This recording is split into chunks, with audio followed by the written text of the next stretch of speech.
好的，Hello，大家好，欢迎来到园林区直播间，我是本次活动的主持人武荣，欢迎大家参与我们本期的 Dfinity 专场特别活动。那本期的活动，我们也是特别邀约到 Dfinity 上面的优质项目来做客园林区直播间啊。那与我们一起探讨如何围绕 Dfinity 构建更好的 IC 生态。关于 IC，也就是我们说的 InternetComputer，是第一个可以真正的解决无限扩展需求的这样一个区块链，也是一个用户可以100%拥有控制主权的世界级的数据计算机啊。那主要是用于去中心化的计算和存储，同时也可以更加充分的发挥就是互联网和计算机的一些潜力。那在2021年 ，IC 的生态系统内的开发者和社区也是得到了爆炸式的增长，有将近数百个团队和项目在 IC 上进行构建，包括社交领域的 Social Depp、Play to Earn，还有GameFi。NFT 和一些基础设施，以及我们都关注的元宇宙项目等等。那本期的 Dfinity 特别专场活动中呢，我们也是请到了来自 Discover 的 CEO 和联合创始人 Rick Porter，和来自Cosmicrafts 的创始人和 CEO Omar，还有来自 IC Naming 的 Danica 和 ICKoalas 的项目负责人Jwevans 啊。那作为这个演讲嘉宾，分享他们在 Dfinity 生态中的开发和构建的一些项目。Hello everyone, I'm Dolores. Welcome to our fourth open day of fourth Web3 community. We are a non-profit community, and now we are not only public chains project here, but also ecological developers and builders rely on different chains. So we welcome everyone to speak out through the platform of us and promote the development of Web3 together. So thank you for joining us at the fourth open day where we are going to talk about everything Web3 and the future of the internet. We are also a best place to launch or discover the brand new products you have never discovered before. Today, I'm so happy to have you here today with us, and we are going to talk about the contributors within the internet computer ecosystem, as well as some questions in our panel. So as we know, the internet computer is the first blockchain to truly address the need of the unbound scaling as the 100% storage world computer for the decentralized computers and the storage to realize its full potential. In 2021, there are an explosion of the developers' activity and the community growth within the internet computer ecosystem. And hundreds of teams are building on the internet computer, like social media dApps, play to earn, GameFi, and decentralized exchanges, NFT, as well as infrastructures and metaverse projects. In this special season of the Dfinity, we have Rick Porter and Omar and Danica and Evans from the Discover and Cosmicrafts and the IC Naming and the ICKoalas. So as guest speakers to share their projects in the Dfinity ecosystem. 那好的，那话不多说，就有请我们的嘉宾。So let's move on the sharing from the guests. It's our pleasure to have you guys with us today. So first of all, I'd like to have our guests introduce themselves briefly. So, hey, 我们的嘉宾可以先和我们的直播间的朋友们打个招呼。那我这边屏幕上看到的顺序是 Evans 在第一个。那 Evans 跟我们的直播间的朋友们先打个招呼好吗？进行一个简单的介绍。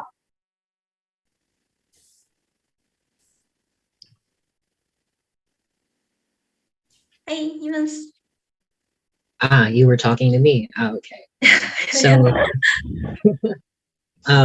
hello everyone. I am J.W. Evans, and I'm from the ICKoalas team, from ICKoalas, which is an NFT project on the Internet Computer blockchain, and it's a collection of 5,555 koalas that, according to our lore, dominated the planet after the extinction of the entire human race.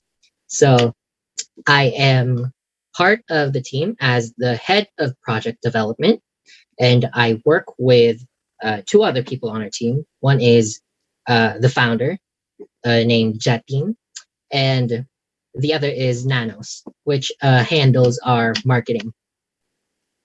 Wow, that's amazing. So next one is Omar. Over to you, Omar. Please introduce yourself to our Chinese audience, please. Hello, my name is Omar. I'm known also as Biscuit on social media and Discord, and I'm here to represent Cosmicrafts. It's a video game, real-time strategy video game built on the internet computer. It's made out of a story of a futuristic universe, and we are planning to make it as large as possible, as complete as possible. We have ambitious plans to make it an NFT game with cryptocurrency, missions, a marketplace, and a lot of cool stuff that we're going to include in the game. So the game is basically about spaceship battleground. You command spaceships into the battle, and then you try to destroy your enemy's base. That's about it for the game. It's a strategy because you make a strategy with your spaceships to beat your opponent, and I hope later on we can demonstrate, we can show a little bit of the game. Okay, that's really amazing. And last but not least, Danica, love to hear your introduction to our Chinese audience online. Hello, my name is Danica. I'm the CMO of IC Naming. And first of all, I'm very honored to be invited by Force Web3 community to join this meeting. And I'm very glad to be able to share of what IC Naming are working on right now with everyone. And like IC Naming is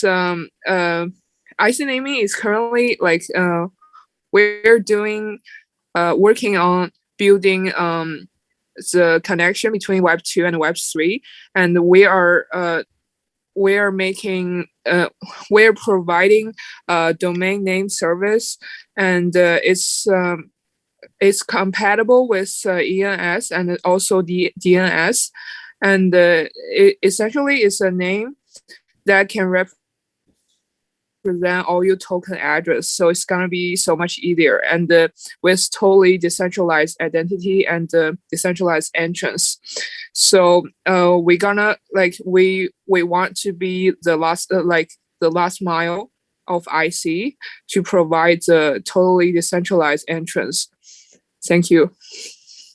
Okay, that's perfect. So I'm really excited. So welcome you guys here on behalf of our entire Force Web3 community, and really eager to hear you sharing about your projects. So firstly, we maybe start with the sharing from our Rick, who is from the Discover, because he sent the video, and we also have the panel at the last stage. So we maybe can start with the Rick. Wait a second.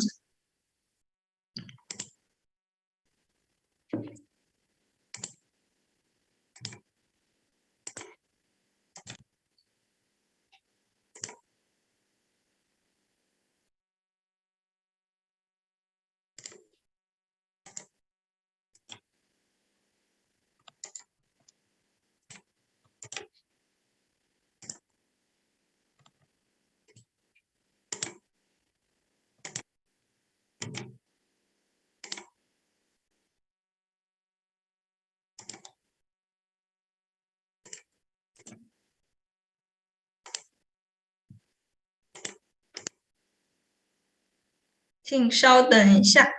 我们直播间的朋友们。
Hey, how's it going, everyone? First, thank you for having me at this event.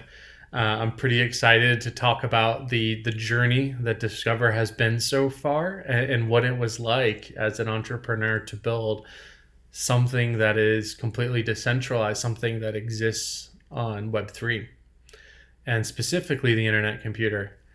So, Discover is a decentralized social network running on the internet computer. And this is a platform that looks similar to Reddit at this point in time that allows users to have some form of discourse or conversation on the platform while using native Web3 tools. And, if you go to Discover it out one, from the homepage, the front end to the back end, it's all running on the internet computer. We don't have centralized servers running to display any of the information that you see. Everything's stored and retrieved on chain. And so what's important too is that, this project really started off as a question, right? Can you build a completely decentralized social network running on chain, a Web3 application? And we started this in sometime of January of last year with how feasible is this? What would these interactions feel like? What would the page load times be like? How far can you actually get? I mean, we know the answer now. We know how far we've come, but at the time it was all just a big question, right? How feasible is it to actually develop a completely decentralized social network? And it took about a month to get that first POC up. That first POC was the ability to create comments and posts and put them inside portals. And to us, a portal is a small community, right? And it worked pretty well, right? Like, people could come to the homepage, they could create a post. It almost was always "Hello world" or "Does this work?" And eventually you got comments that said, "I think this works," or just a bunch of random text just to see if it worked. And we realized that there was almost impossible to have a conversation because you'd have to reload the page. So this begun the never-ending cycle of, okay, let's just add this feature to make things a little bit easier. But quite honestly, don't most startups begin this way, right? They put something out there in the wild, see how users interact with it, and try to improve that user experience. And that's just kind of been that story since, right? We added live commenting, so it constantly refreshed the comments. We added notifications, so you knew if you got a reply to one of your posts.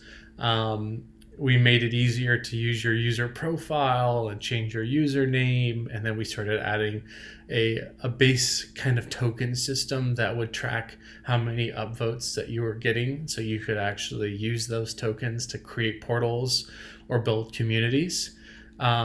And this is all during the alpha phase of this project. And this is all running on testnet.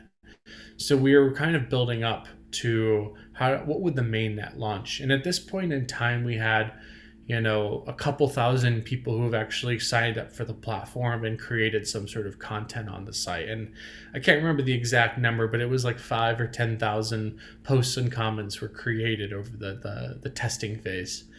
With the mainnet launch coming up, we knew we had to completely revisit a lot of the things that we've done to actually build Discover. So we did a little bit of a re-architecture and lined up for that mainnet launch on Dfinity, or on the InternetComputer.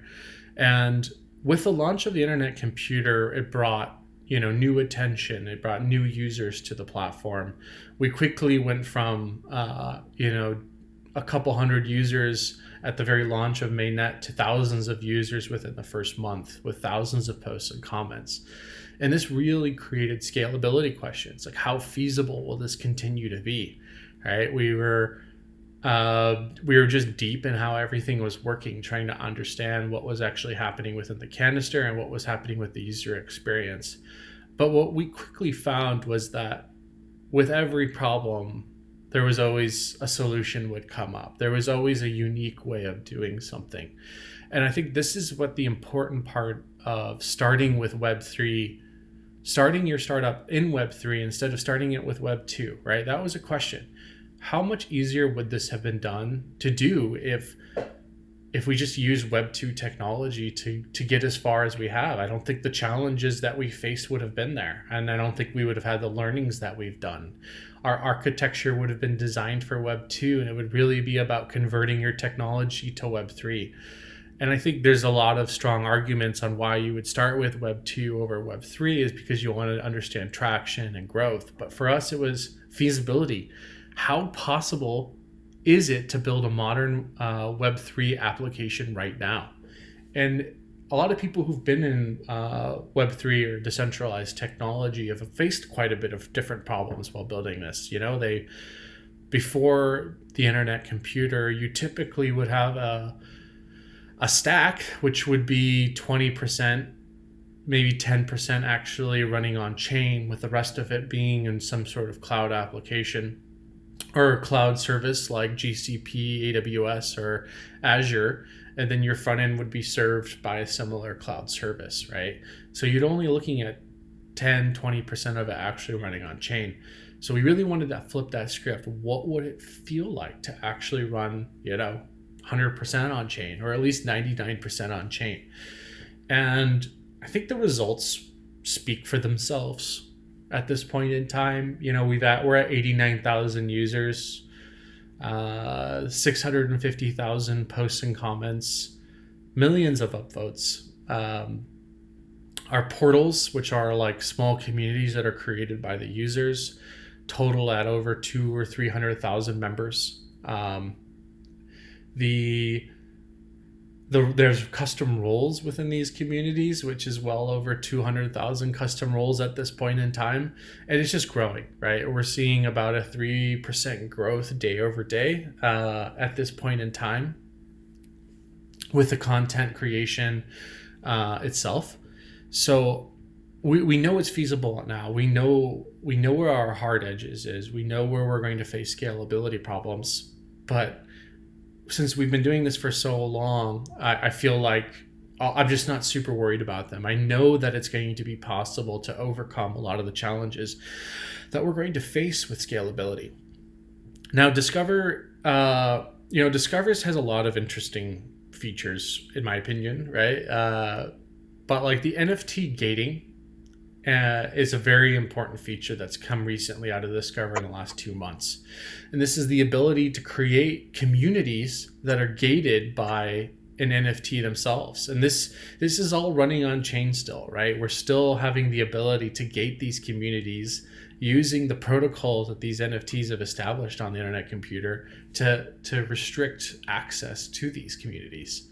And this happens in real time. It's about a 15-second delay, I think, from the time that someone receives or trades out their NFT to the time that they actually receive the role in the community. And there's a lot of checks and balances in place, but to me, that's pretty quick. And that's going to remain probably at that scale. It's probably going to remain at that amount of time as the IC scales itself. And with this technology, we're able to have now verified NFT profiles. So if you have a profile photo of an NFT, right, you get something that verifies a visual on the Discover site that verifies that you own this NFT. And I think this is an important piece of the puzzle too, because it further kind of distinguishes the user, right? It shows to the community that, hey, this is a unique individual who actually owns this NFT, whether they purchased it or received it through an airdrop. But this is part of their identity, right? So you have users who are now part of these communities that are gated by the NFTs they own. So the participants in these communities are all some most likely similar have similar thoughts as you. You know, they saw an NFT that they liked, they wanted to purchase this NFT, and they wanted to join a decentralized community because they own that NFT.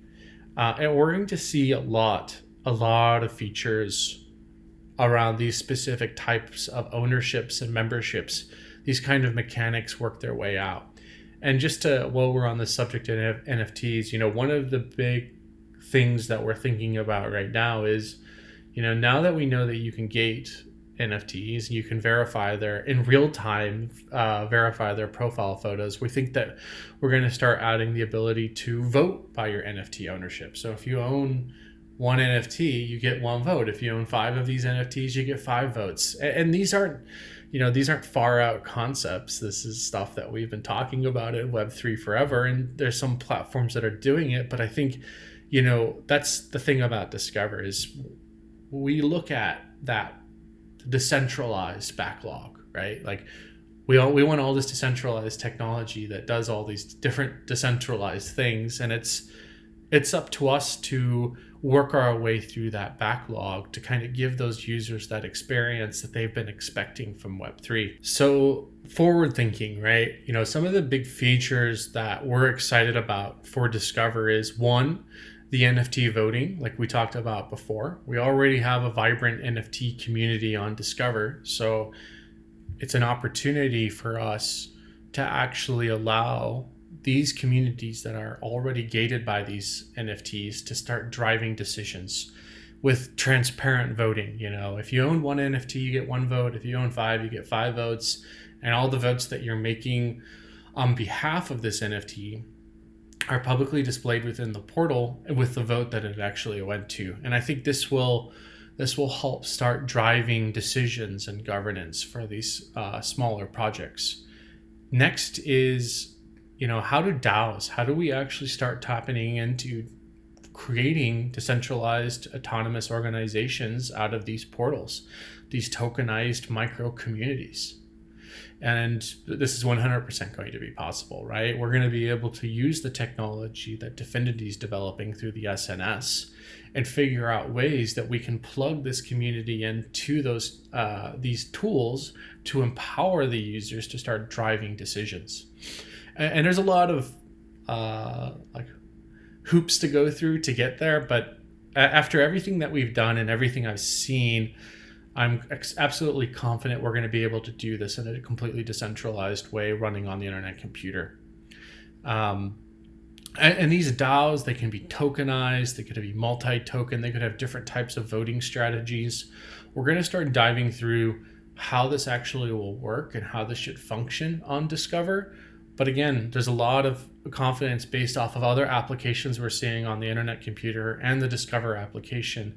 It's completely feasible to build these style of completely, you know, Web3 apps on the internet computer. And then next is we want to figure out, how do you bridge Web 2 to Web 3, right?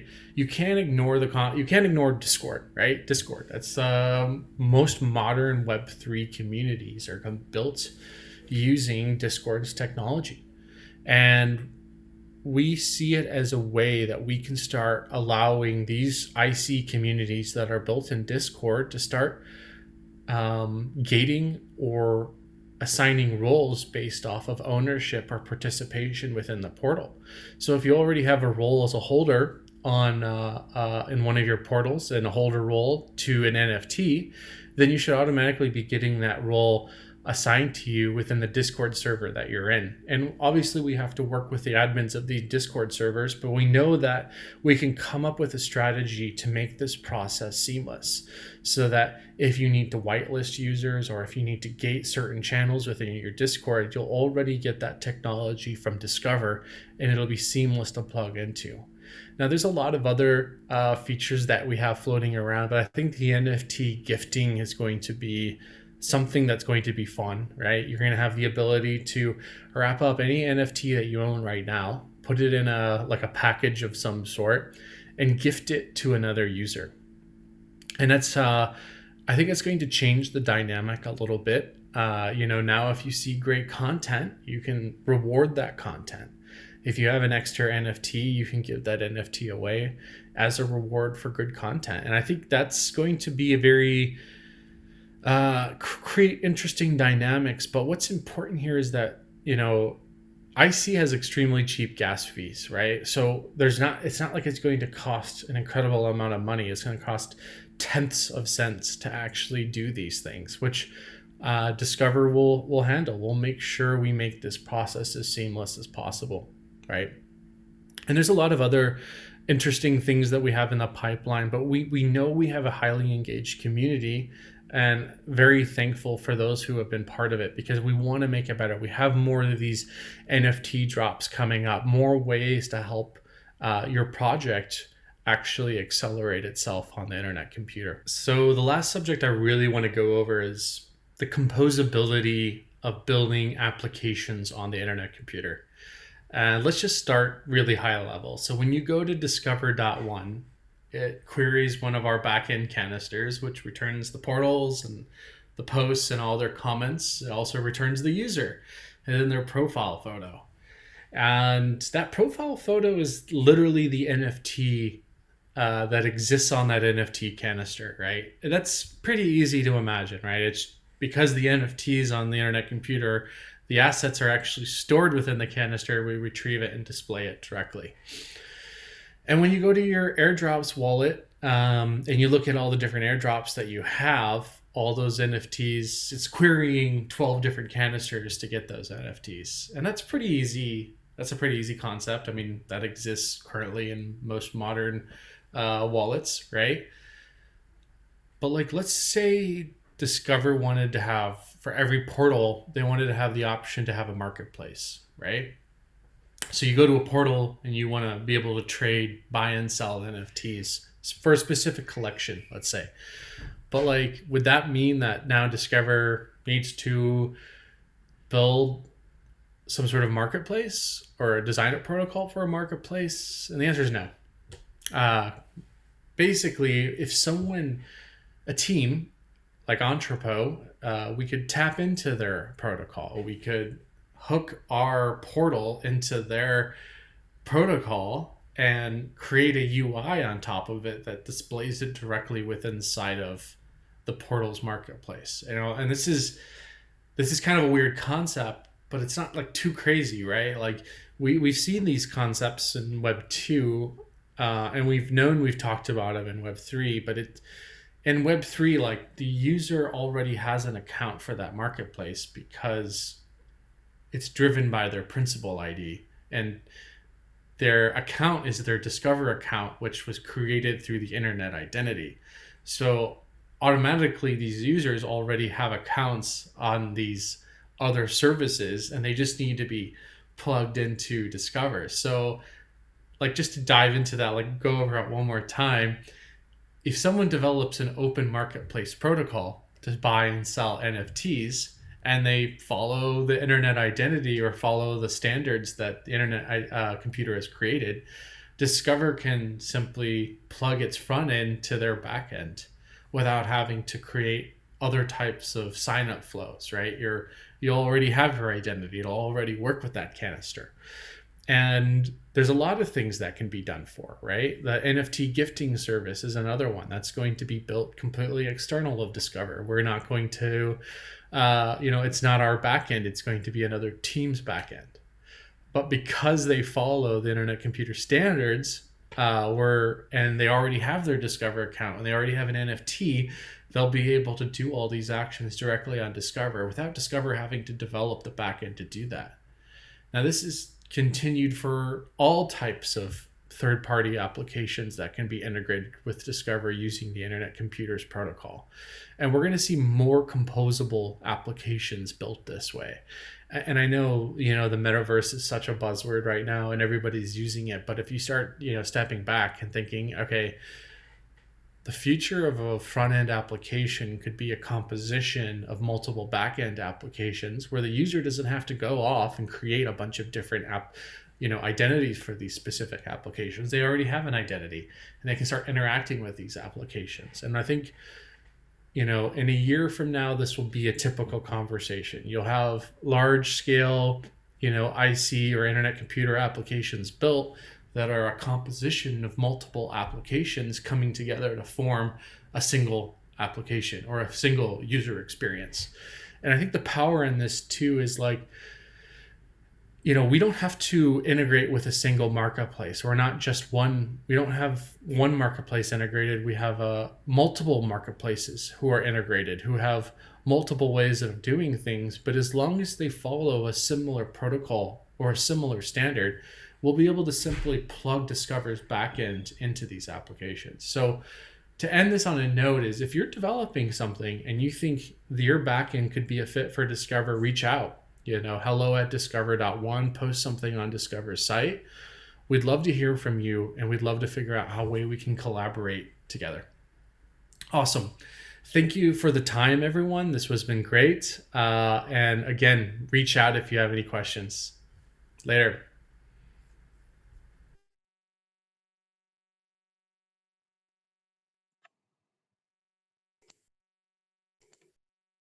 好的，非常感谢 Rick 给我们通过视频来跟我们分享啊。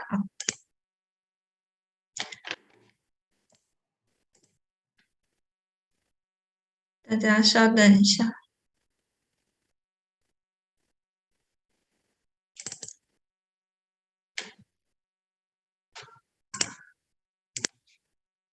我这边把我们原力区的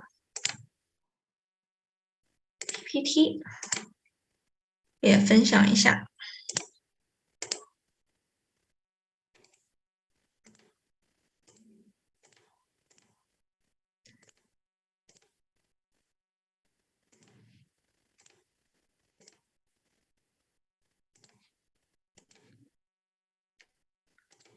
大家请稍等，非常感谢 Rick， 也是特意录制了一个视频给我们。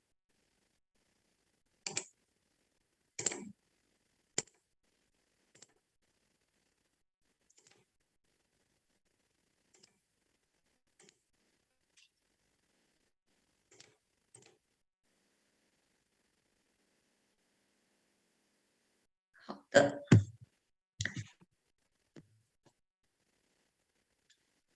诶，我干了什么？那我们就先这样吧。就是特别感谢瑞克啊，特意录制了这个视频，为我们分享了 Discover 这个 Web3 社交媒体，就是 Web3 领域的社交的 social debt。那在Rick 的分享中，我们知道 Discover 是一个在 IC 上运行的类似于 Reddit 这样子的一个社交内容的聚合、交流与讨论的平台。那在平台上，所有的内容都是由用户来治理的。他们已经累积了14000多名用户了啊，进行这个管理，还有去控制 Discover 的整个社区。那他们的这个管理权和所有权都是归用户自己所有，在IC 上面进行构建。那我们知道，就是在 IC 上面构建，它的速度是非常快的，也可以很好的解决 Web2 中的一些中心化的平台所存在的速度慢的问题。那其次就是 Discover 有一套它就是非常特别的治理体系，包括2个方面，一方面是用户可以获得这个治理权，就是我们刚才所说的，用户他拥有这个平台的管理和控制的权利，并且就是可以拥有投票的权利，就是大家可以通过投票来决定整个平台就是的发展方向，还可以做出一些决策。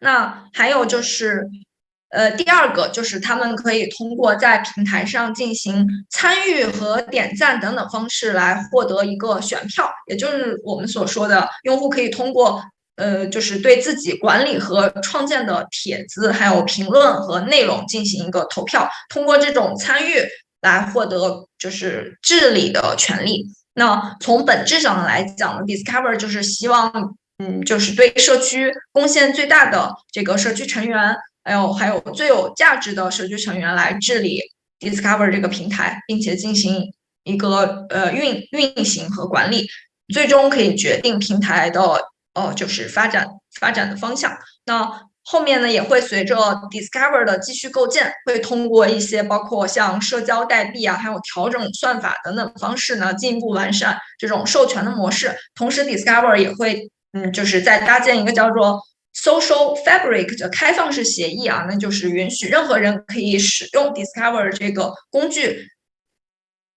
的生态系统来构建就是遵循自己意愿的自治的社交平台，那就是让我们期待 Discover 在 Web3 Social 领域也可以得到更加繁荣的发展。再次感谢 Rick。好的，那我们就有请下一位嘉宾，来自我们Cosmicrafts 的创始人和 CEO Omar 为我们分享关于 Cosmicrafts 的内容。好的，嘿 Omar。Hey Omar. Hello, hi. Okay, are you ready? Please do your presentation right now. I am stop. ready. Okay, I will stop my stop sharing, and you can share your screen. Okay, I'm gonna share my screen. Okay. And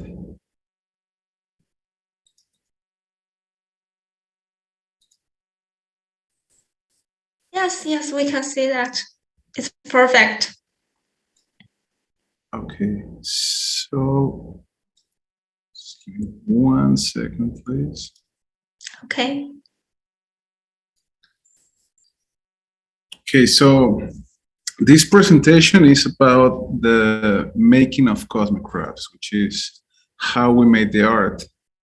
But later on, we can talk about the technical features about the game and the integrations with the internet computer.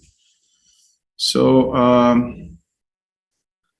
the Spirats is the first faction we make. Spirats are space pirates. They are a faction in the game that represents anarchy. So let's take a look at how we made these pirates in the game. Some cool art we made here. Okay, so first we're gonna have a campaign, which is going to be a story about the pirates and how they're going to interact with the players. We have the main character right now, which is Sotsir, that is leading the revolt against the Cosmicons, which are supposed to be the good guys and trying to establish the order. So the pirates are united by one idea, which is anarchy. They don't like rules, they don't like governments, they don't like to follow any laws. So they have their own code. They are divided in clans, and they just roam free through the universe.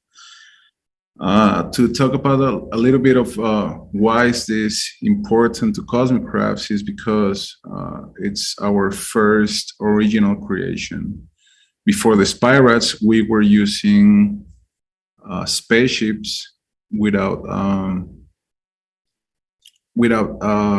specific purpose, because we bought them from a marketplace and we didn't have like the control of making it in-house. So we, in the art department, there's 6 people right now. We're gonna show them later on, and this is what we could accomplish in 3 months of working. So it's an original creation, made everything from scratch, and we hope you like it. So let's take a look at how is it done. We have a pipeline. The pipeline is a full process of making the spaceships. So it all starts with the concept art. It's basically a drawing, an illustration. It doesn't have a lot of details, but it shows like how is it going to look. So that's the concept art. Then we go through the 3D modeling process, which is taking the concept art as reference and then making it 3D. Then we go to a process called texturization, and we put color on it. It's basically the 3D model. We're gonna put how it's gonna look with color. And then the post-production, which is adding visual effects and lighting and all that cool stuff. And finally, we integrate this art to the game. So in the game, we use a little bit more complex stuff like coding, health bars, damage, and abilities, and so on, that we're gonna take a look at them later on. So this is basically the pipeline for the 3D process of the spaceships. Some cool art as well. So to make the concept art, we start with a shade.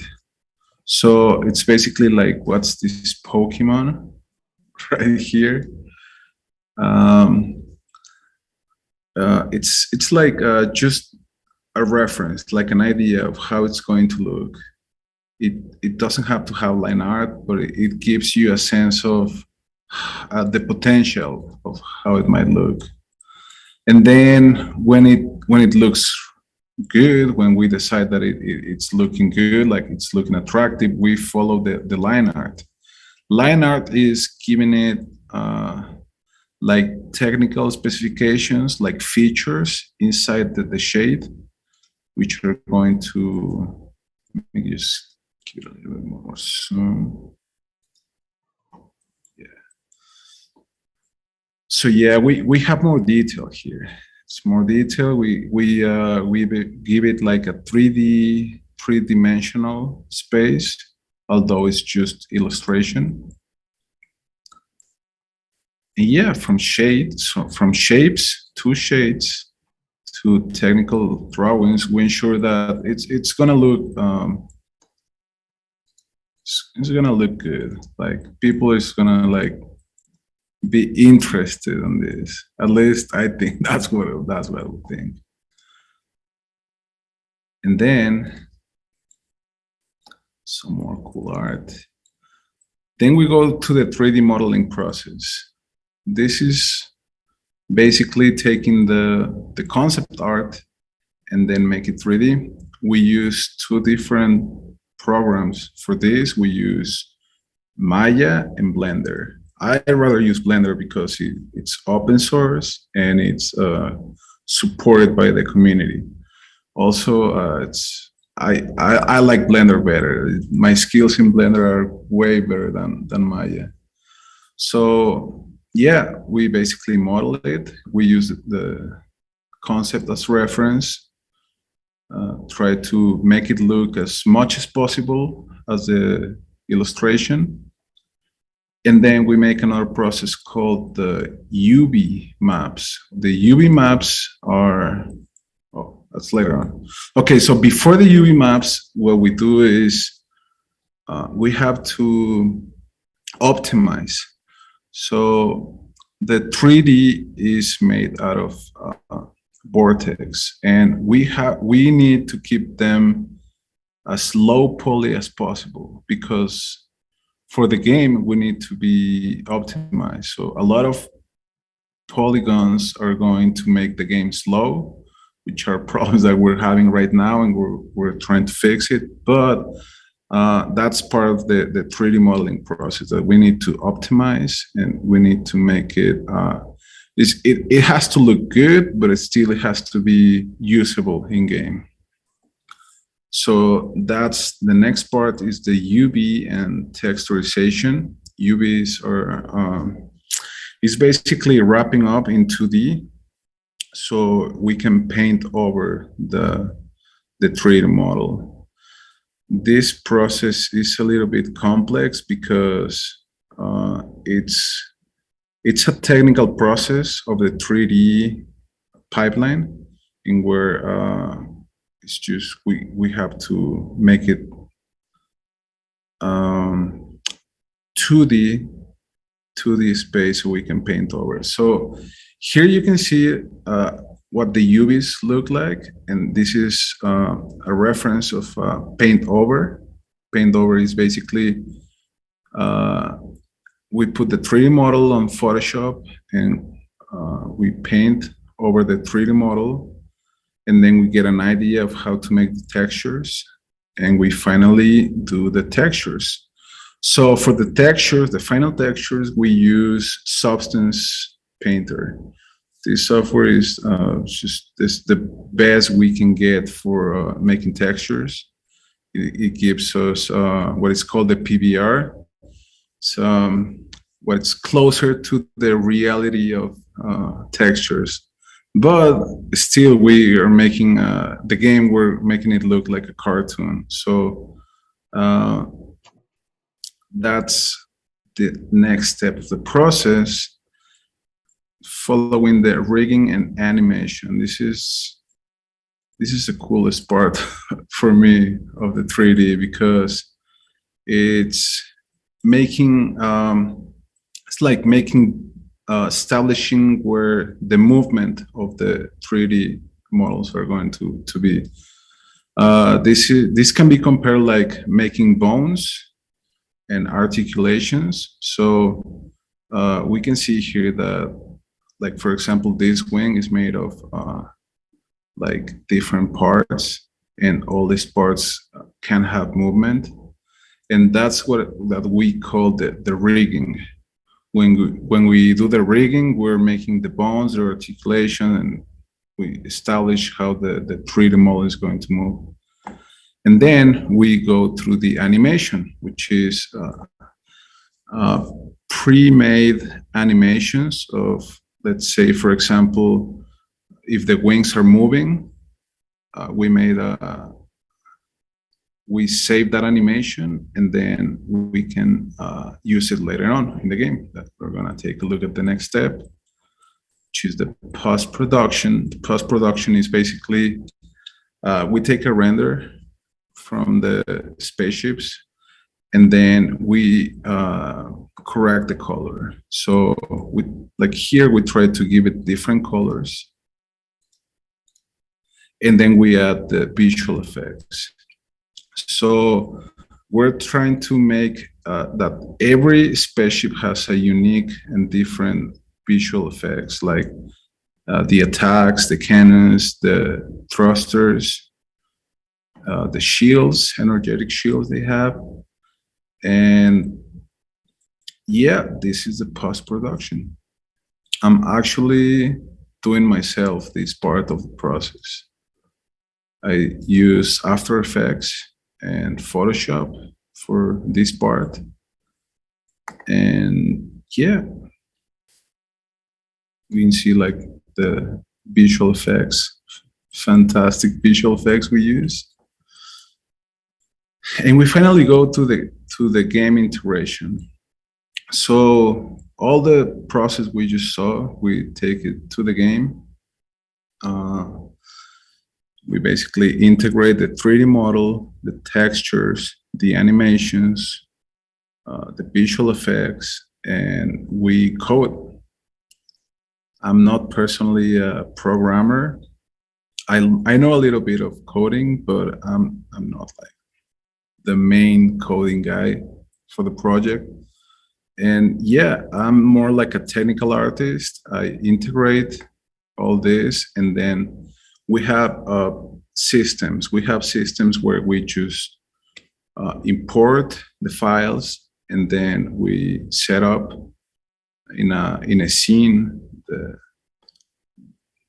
the prefab. It's like called a prefab in Unity, and we assign the values that is going to have, like how much HP, how much shields, the attacks, how often it attacks, and that technical stuff.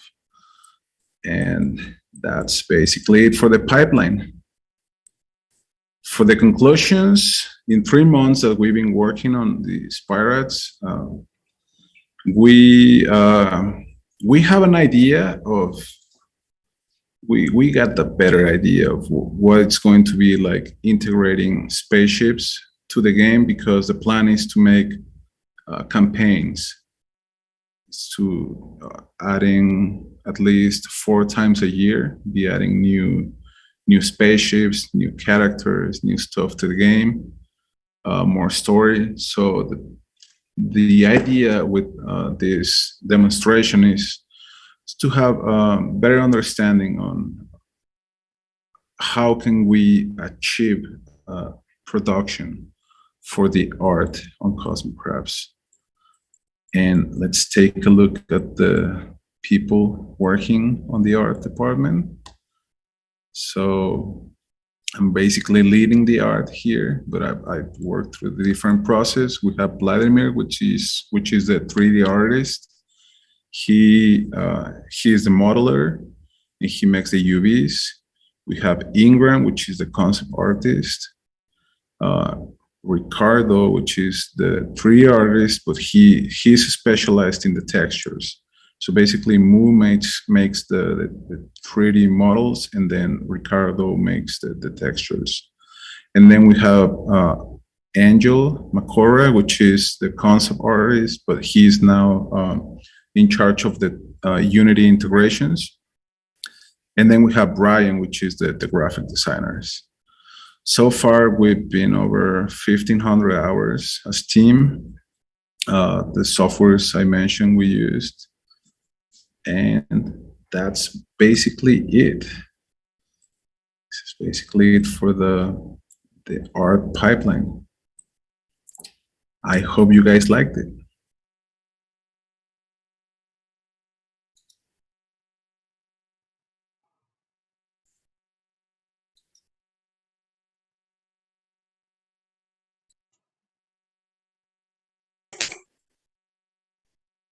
Okay, thanks, Omar.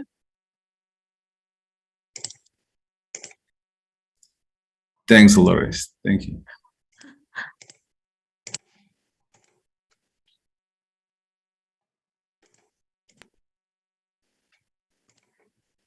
好的 Thanks, Omar, for the amazing presentation. Omar introduced us in details about the Cosmicrafts. Actually, I'm really excited about Cosmicrafts because there are not many game projects on the blockchain game to our events before. And we know that Cosmicrafts is the first real-time strategy game on the IC and create sophisticated and first-class game assets as NFTs to assemble them in parts and upgrade its properties. And really congratulations to Cosmicrafts to have more than 8,000 followers on the Twitter and being the best community in the IC ecosystem. And we are looking forward more about developer expansion and marketing and community expansion and the partnership expansion, and also the amazing artwork that the Cosmicrafts team has been creating. Now, before we move on, I'd like to explain for our Chinese audience as before. So, Omar 为我们就是介绍了 Cosmicrafts 也就是一款呢使用最新的区块链技术在 IC 上实时战略的这种游戏啊。那现在已经上线了，包括高级游戏功能啊，还有刚才欧玛为我们展示的一些就是游戏资产的 NFT，还有创建 Party 多人游戏以及联赛游戏，还有单人的对战这样子的游戏，以及就是治理代币等等这些治理模式啊。那通过完成任务，还有参加一些活动，以及就是在Cosmicrafts 上面就是关注了一个叫做宇宙之路的一些活动啊等等这些功能，就是可以参与到这些功能里面，然后获得奖励，还可以就是在游戏内进行社交。整体来讲呢，它就是我们大家所熟知的 Play to Earn。那目前呢，Cosmicrafts 也正在构建更加全面，并且就是可玩性更高的这种游戏模式，可以就是进行改善游戏流程，然后解决技术上的问题，然后以便就是能够不断的进行更多的系统开发，同时在社区上也会进行像Sparrow Token 以及 Genesis NFT Collection 空投等等活动，来吸引新的更加有才华的团队成员，还有游戏玩家和合作伙伴以及投资者。我们也是非常期待Cosmicraft 未来将会在链游领域取得更大的成就呢。再次感谢奥玛。好的，那接下来就有请我们的下一位嘉宾，来自 IC Naming 的 Danica 为我们分享关于 IC Naming 的一些内容。Danica，Hello，OK，Welcome Danica to share us about IC Naming。好呀，好呀，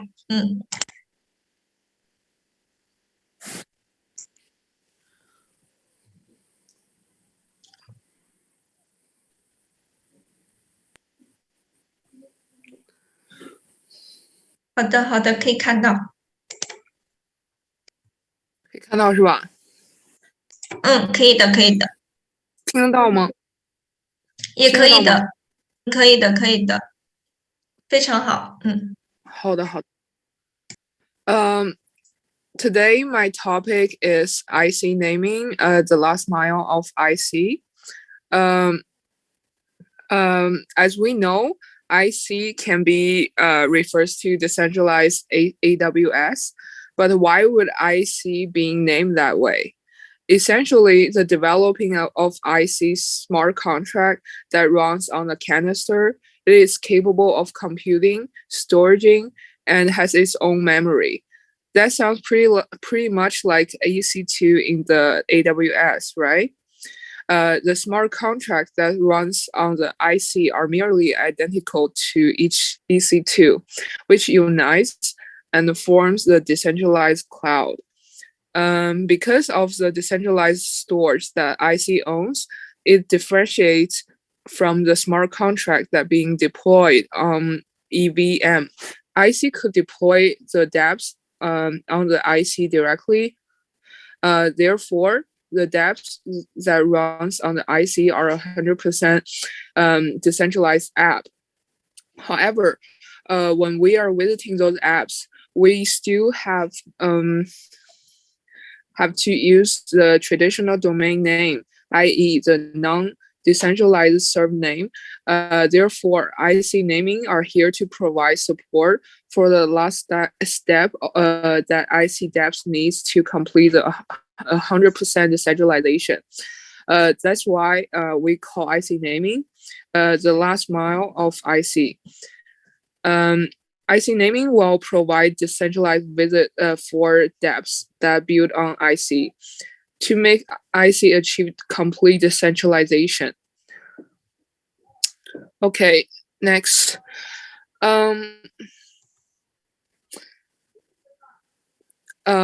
Okay.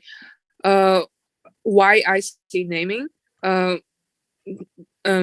First, decentralized entrance. We offer decentralized entrance. And second, we offer a name that represents all your token address. Third, we also we provide a decentralized identity. Fourth, with the support from IC, it is capable of high speed, high function, and very low price. Last, IC are compatible with ENS and DNS. Next, I'm going to discuss those topics in depth. First of all, the decentralized entrance. Like the last time we talked about scenarios, it is decentralized entrance. It is a decentralized entrance. Any dApps that deploy on IC will be able to access through IC naming.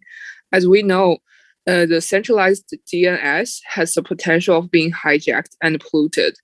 But with the service that IC naming offers, it completely eliminates those attacks. And the characteristics of decentralization makes DNS hijack impossible.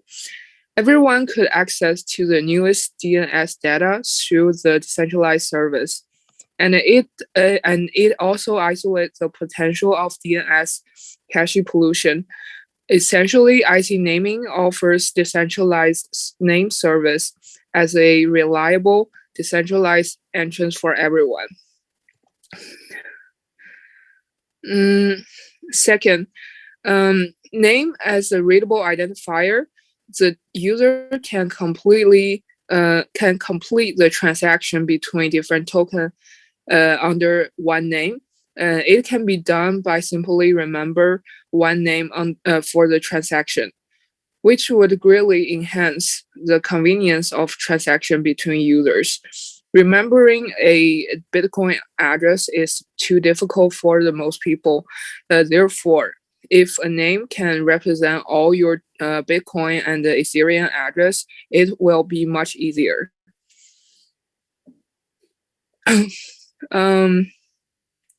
Next, the compatibility of ENS and DNS.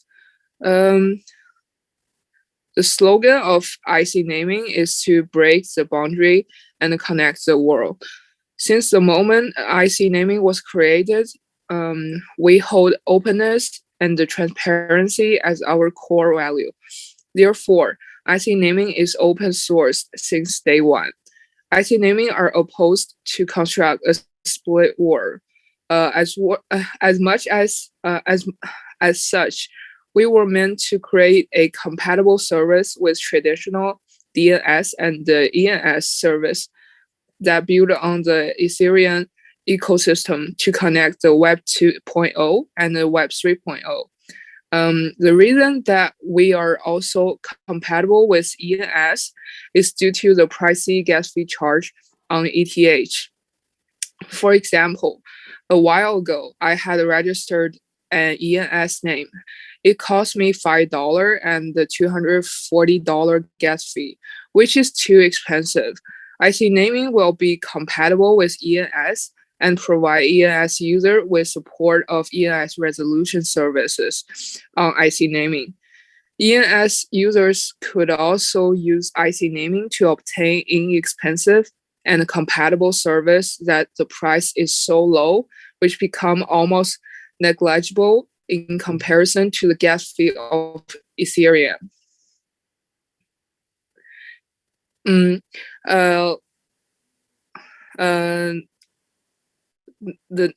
Last but not least, IC naming has already published the announcement of project reserve name on IC platform in the early stage. We will accept the application for any project that is already constructed on the IC. We would love to help those projects to protect their names because those projects are the contributors of the IC ecosystem. We would love to provide a name service for the project. IC naming are willing to provide as much support as possible to those contributors of the IC ecosystem.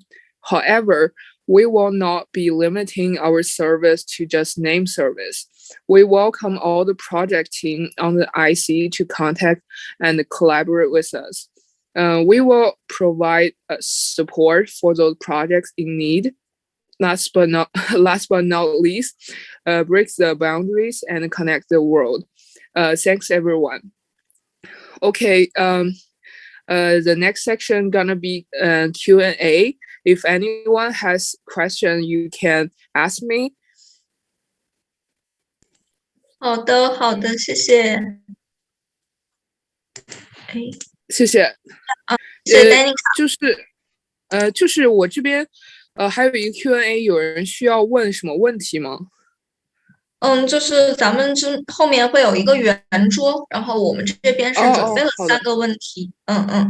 请您稍等一下，我们后面还有 Evans 分享之后就是3位嘉宾，然后会有我们这边的一个圆桌，然后您这边稍等一下。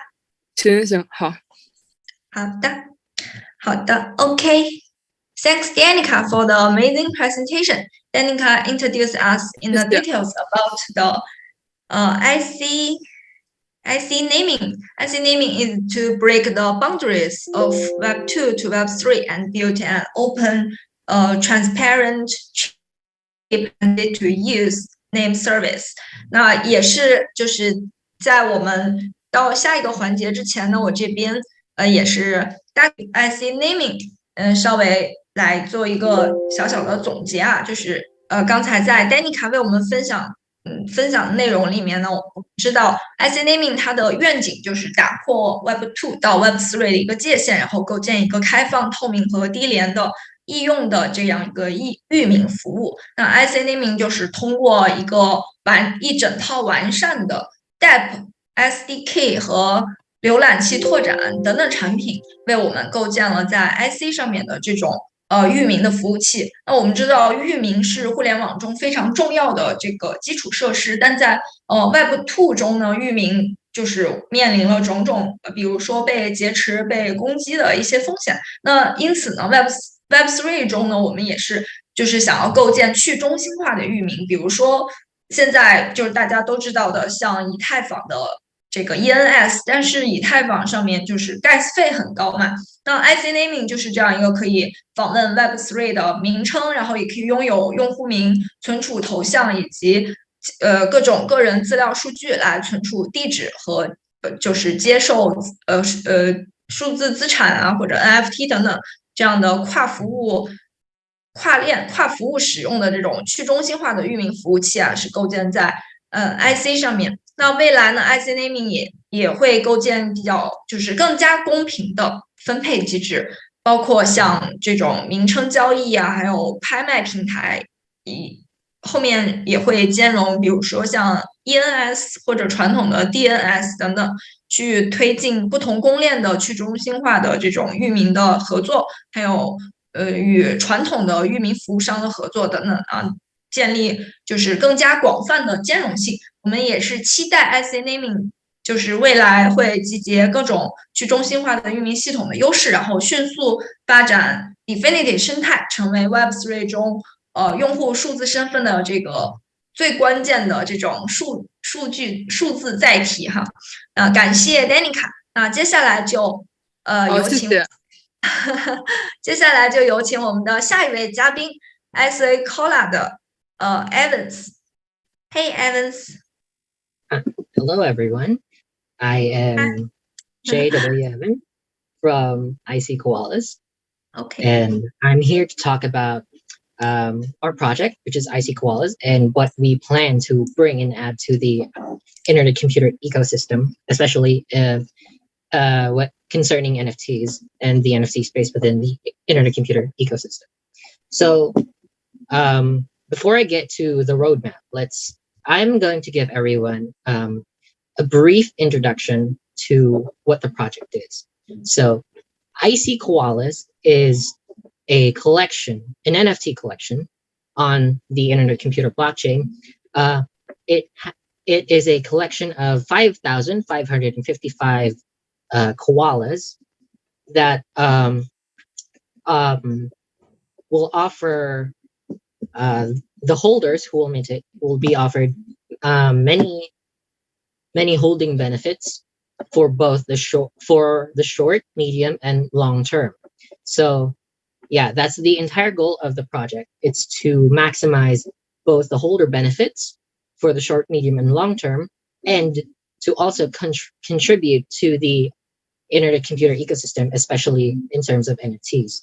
So for the roadmap, our roadmap consists of 4 steps, actually. So for the 5 steps, actually. So for the first step is for our launch and marketing.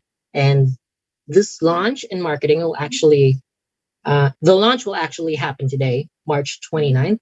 And before that, before the launch, we had marketing, which consisted of community building in form of games, challenges, and giveaways within the server and on our Twitter community. So daily, weekly, we hosted giveaways for whitelist spots, giveaways for NFTs, and giveaways for other collaborations that we had with other NFT projects within the internet computer ecosystem. And now that we've built up the community, and after a launch, and after everyone has gotten their koala, we will start with the rest of the roadmap. So immediately after the launch and after the mint, we will be offering everyone minting rewards, which will consist of 100 ICP tokens to be distributed to 100 random mint numbers after the public sale. So what this means is for 100 random koalas that were minted, 100 ICP will be distributed among them. So for example, if you've minted 10 of those koalas that will be picked randomly, then you will receive 1 ICP for each of those koalas that you minted that were picked randomly. Next, we will reserve 100 ICP tokens for buying back the floor. So after minting, of course, it's normal to assume that the floor price for an NFT project will lower because of people selling the NFTs because of people selling their NFTs because they do not like the design, or because of people flipping. So flipping means you buy an NFT for cheap and then sell it at a higher price.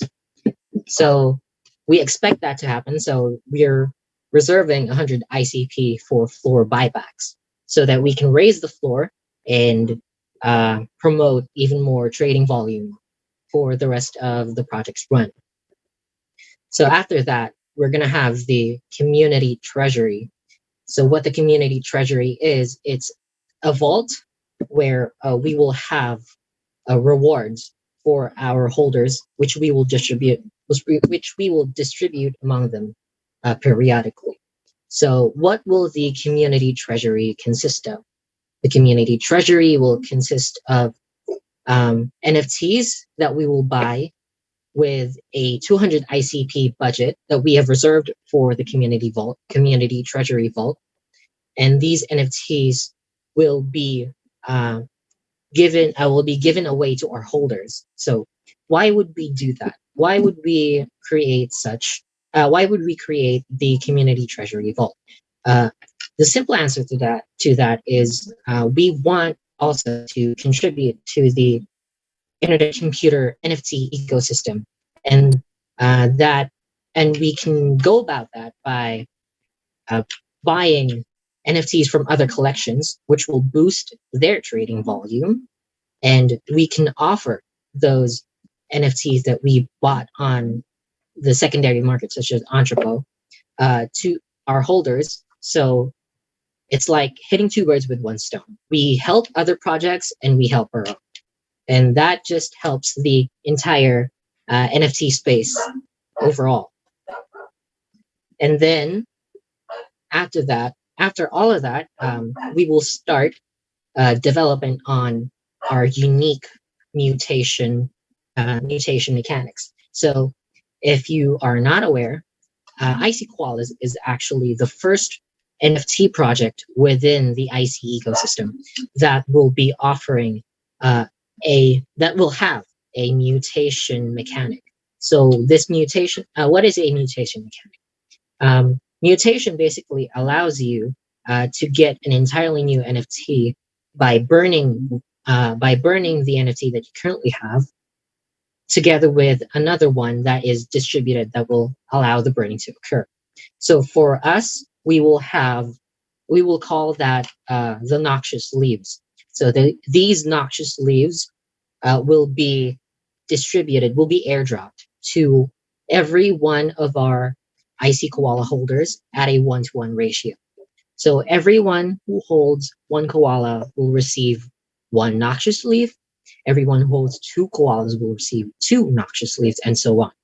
So they will be able to use these noxious leaves to mutate their koalas into mutant koalas.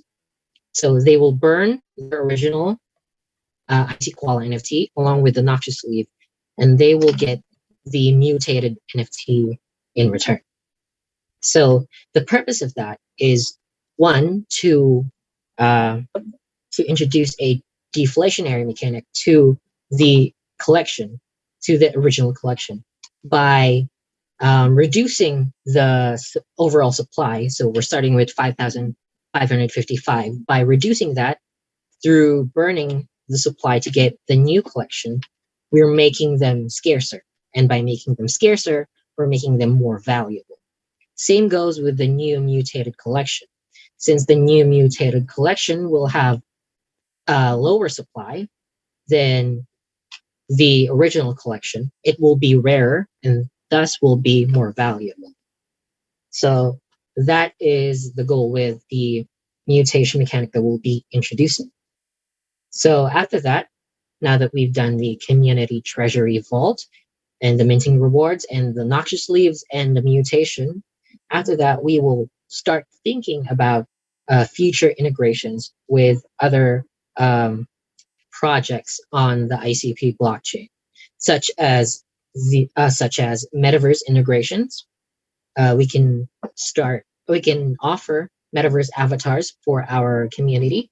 We can make metaverse galleries where we will display NFTs that we as a community have collected. These are the these can be the NFTs in the community treasury vault. So we can display those for everyone to view, and maybe even a play to earn or engage to earn mechanic. So for more benefits for holders and even more possibilities. We will be discussing this with our community, since we aim to make a community first project. Every single step of the way every single step of the project, of the plans, every single step of the way will be discussed with our community, and we will see what they think of what direction we should take. We will see what they think are good developments that we can add, so that ICKoalas can become an even better project for not only for the community but also for the entire IC ecosystem.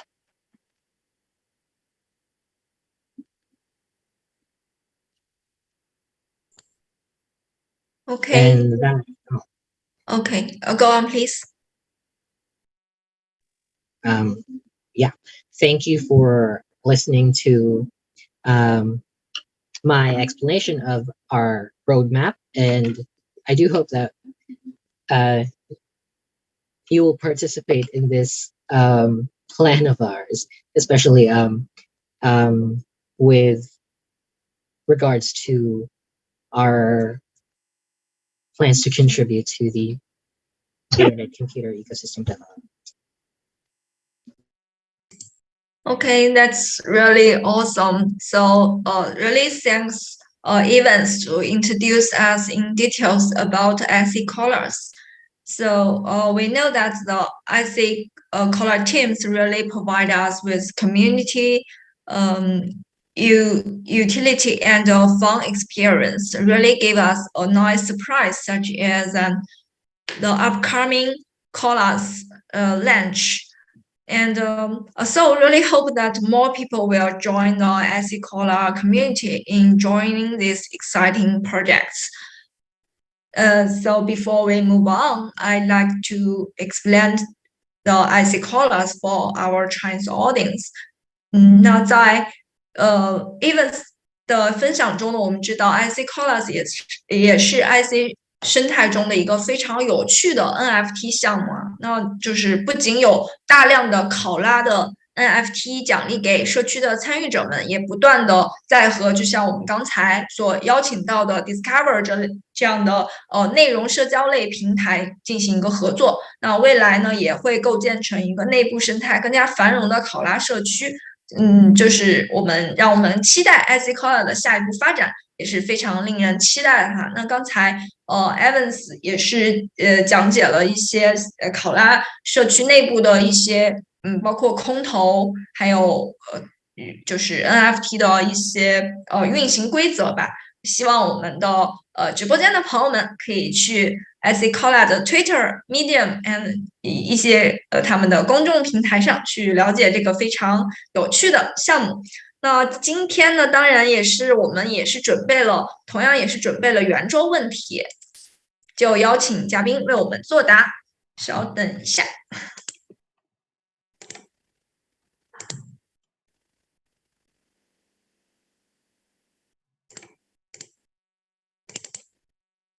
回到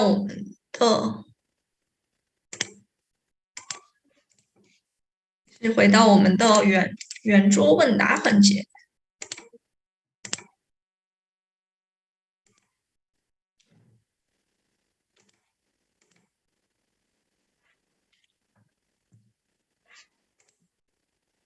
好的。Okay, I'm going to move on to our panel and more about projects in IC ecosystem. So welcome Omar, Danica, and Evans. We do have more questions for you today. Welcome to join us for the Q&A. The first question is, wait a second. Yes. The first question is, as an excellent project within IC ecosystem, why did you choose IC to build applications?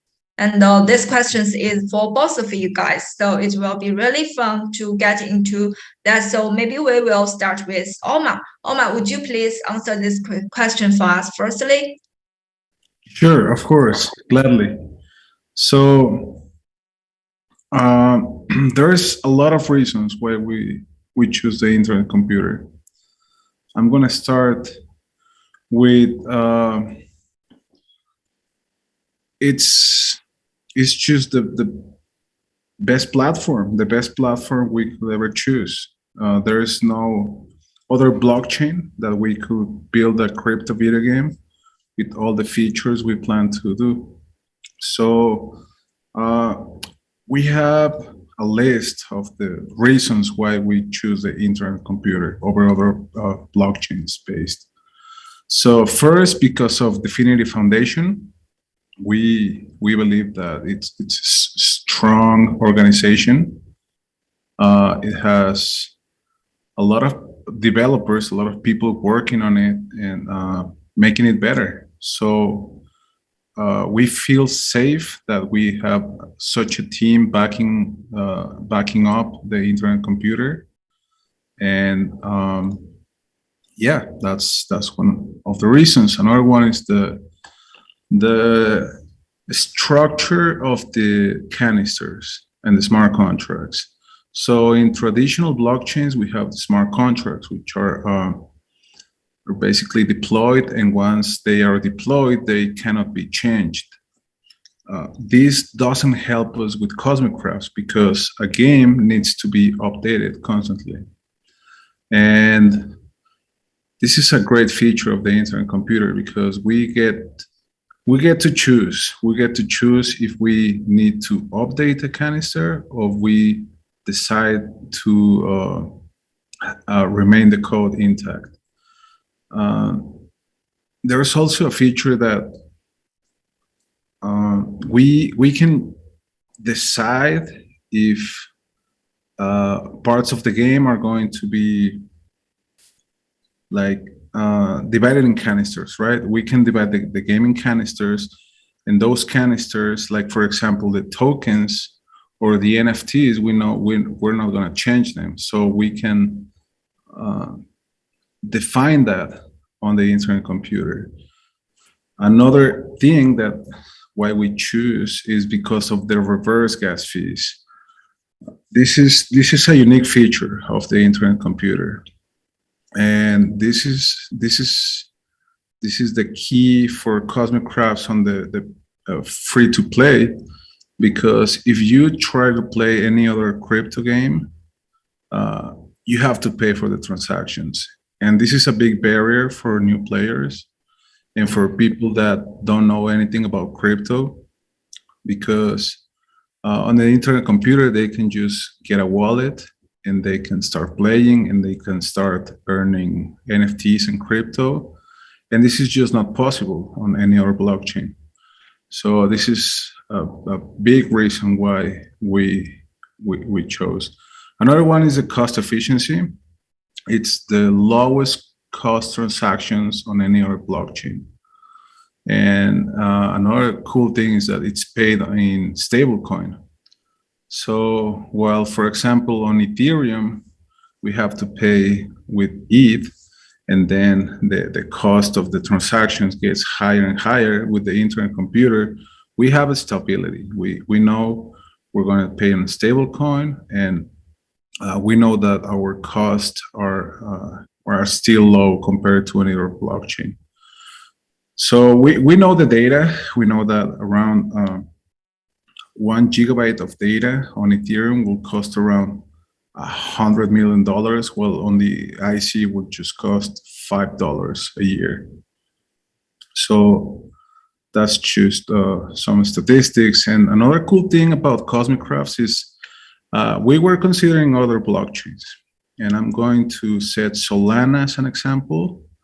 And we did some calculations on how much a game of Cosmicrafts multiplayer will cost, and it will be around $10. So that's expensive. That's really expensive for, let's say I want to play a game of Cosmicrafts and it's going to cost me $10. So on the IC, it's going to cost us only 1 cent.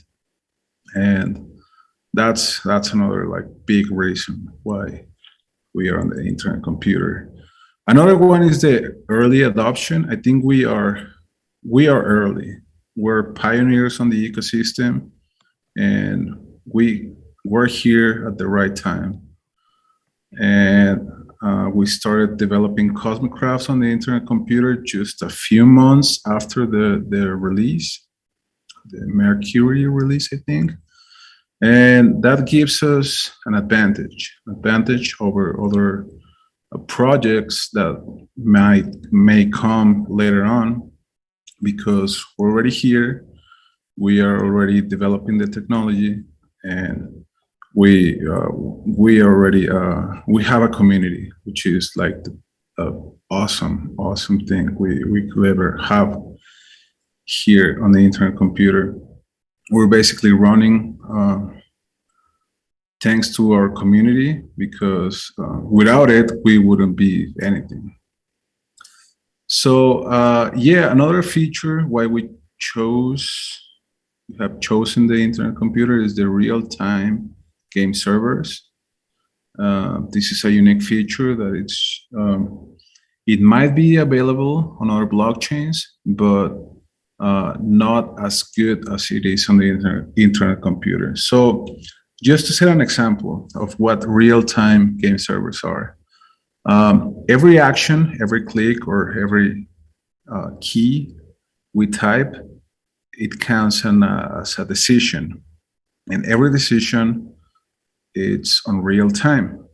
So, like for example, you're listening to me on real time. If we were using any other blockchain, it will take from seconds to minutes For example, in Bitcoin, it takes around 10, 15 minutes just to complete a transaction. So on the internet computer, it's lightning fast. It's lightning fast, and this speed that is going to improve over time as well allows us to develop real-time game servers, which is just a possibility on centralized applications.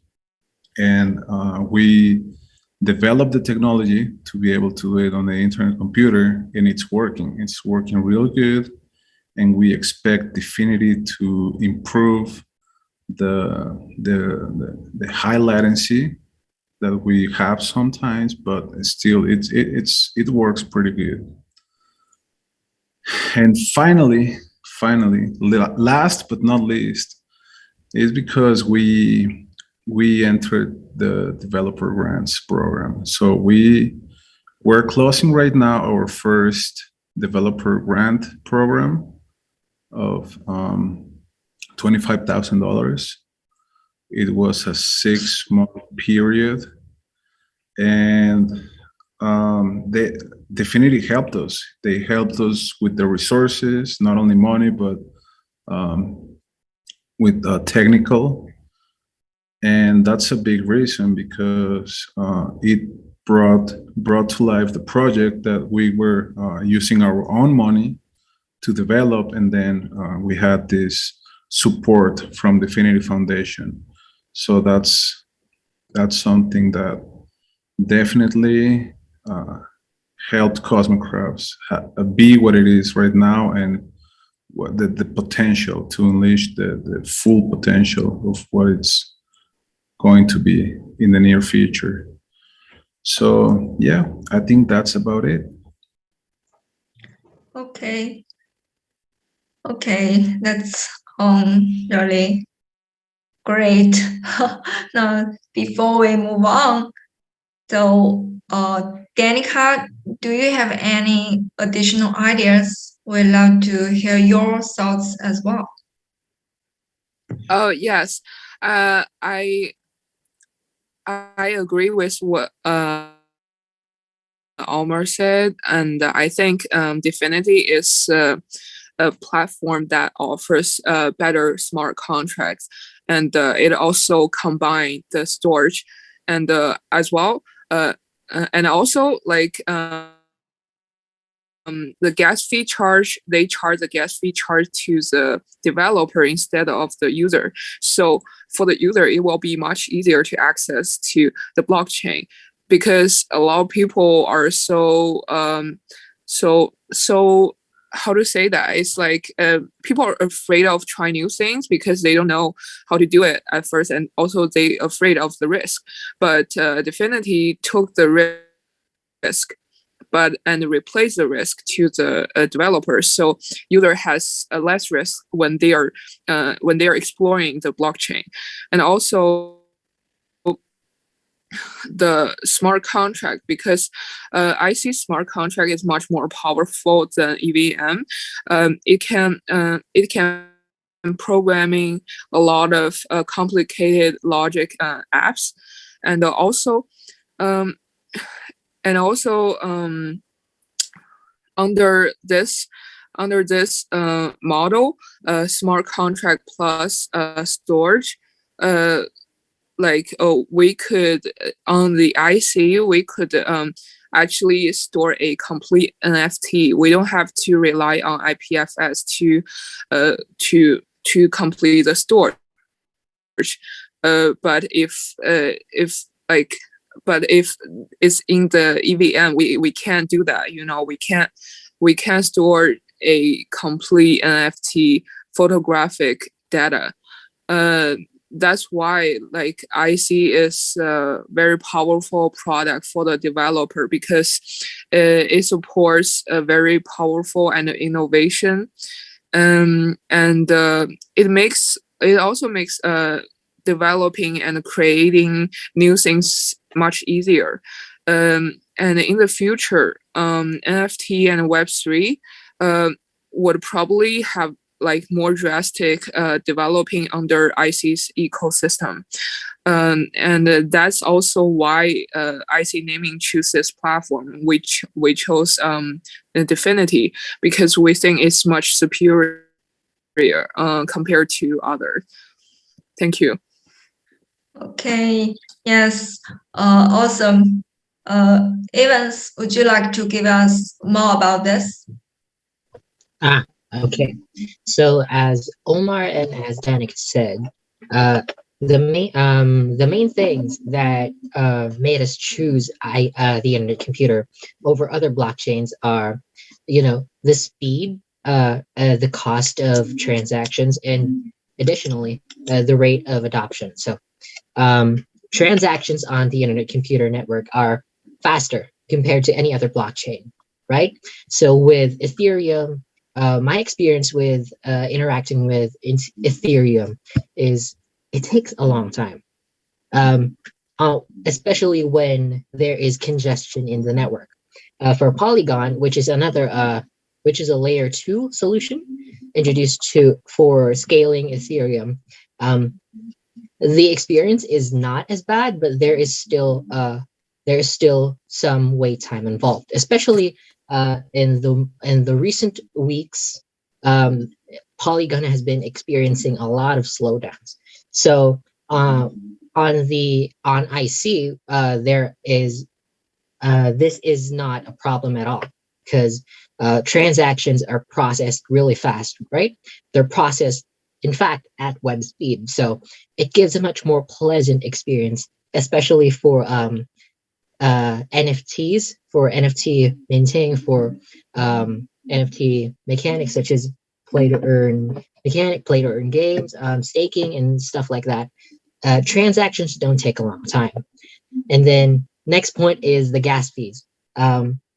The gas fees on on Ethereum, for example, for any transaction is really expensive, even relatively compared to other blockchains. So, for example, a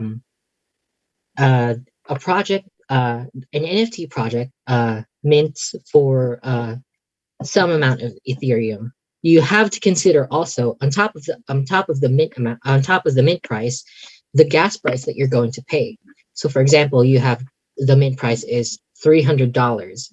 It's possible that the gas fee that you have to pay, depending on network conditions, could be as low as maybe $10 or as high as maybe $700. I've personally experienced that, and it's not a good experience at all. So that high gas fee that users have to pay is, one, it's not a good experience, and two, it's a big barrier to entry, especially for people who are just getting into NFTs. So imagine you have to pay more than double the mint price in order to get an NFT that you wanted to get. So most people do not have that amount of money lying around. So how IC deals with this, and how we really like how IC deals with this, is the reverse gas model. So instead of the end user shouldering the gas fee, it'll be the developer shouldering the gas fee, right? So they're going to load up their canisters with cycles, and these cycles will allow the end user to interact with the canisters without having to pay gas. So it's as an NFT investor, that's a really good deal already. I can become a part of an NFT community. I can own an NFT without having to pay additional gas, right? I just have to think of the mint price, and I don't have to think about the gas fee. And in addition to that, the transaction clears almost instantly. So it's a very pleasant experience. And then adoption wise, like I mentioned the rate of adoption earlier. Adoption wise, since the NFT space in IC is relatively new, it's nascent. So there are not a lot of people who are in the IC NFT ecosystem yet. So this lends itself to a lot of development potential and flexibility for developers and NFT collectors or investors. So basically, we are the early adopters of the space, and we have a lot of opportunities to introduce new and unique technologies to the space that are not yet available elsewhere on the ICP network. For example, ICKoalas. We're the first project to introduce a mutation mechanic to the NFT space, right? So any other project that follows after that, we basically immortalized ourselves as the first to do it, and that secures basically a space for us as one of the pioneers of the NFT space within the InternetComputer ecosystem. Okay. Yes. That's really perfect. Definitely, at present, the internet often called the Web 2 service and overseas by some big tech, and for some Web 3's blockchain, there are several bad than the IC computers, because the IC computers is of the people, and it's really easy for use, and also can secure our digital identity, and active against the advertisers, hackers, and other agents. It's more safe. And the most important thing is the internet computer can scale to a bounded capacity, and rebuild the web service in the creative ways, offer the more open technology stack. And IC is really adaptive and efficient, low cost, and it's a kind of environmentally friendly. So we're really eager to see more projects built on the IC ecosystem. Before we move on, we'd like to explain the same thing for our Chinese audience as before. So 根据我们刚才的嘉宾的就是大家的回答啊，就是我们的 IC 为什么会在 IC 上构建这些优秀的项目，就是因为我们的 IC 它的性能首先是非常好的，它很快、很便捷，然后很容易让一些就是门槛很低啊，很容易让大家进去学习、去构建在它上面。然后最重要的，包括像 Omar 还有我们的Danica 还有 Evans 都有提到的，它的 gas 费是真的很低廉的，然后而且也就是它自己本身就可以存储数据嘛，也不需要借助其他的一些工具啊或者链啊一些生态啊什么的去存储数据，所以真的就是大家选择 IC 上面构建项目，也是因为看中了它的这些优点，像Evans 也有提到，就是他们作为 ICA 生态里面最早的一批 NFT 的这种项目方啊，就是也是非常期待，就是大家可以共享 IC 的这个生态。So let's move on to the next question. Second question. The second question is the fields covered by your projects, including social network, NFT, and infrastructure. So apart from the projects you belong to, which track you most concerned about in the IC ecosystem? So we can start with Danica. Danica, would you please answer this for us firstly?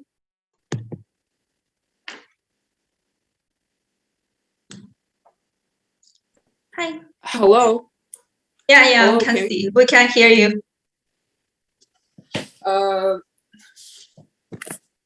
I think now is like a pretty early stage of the IC ecosystem because it's still working in progress, and it's almost like everything has just started.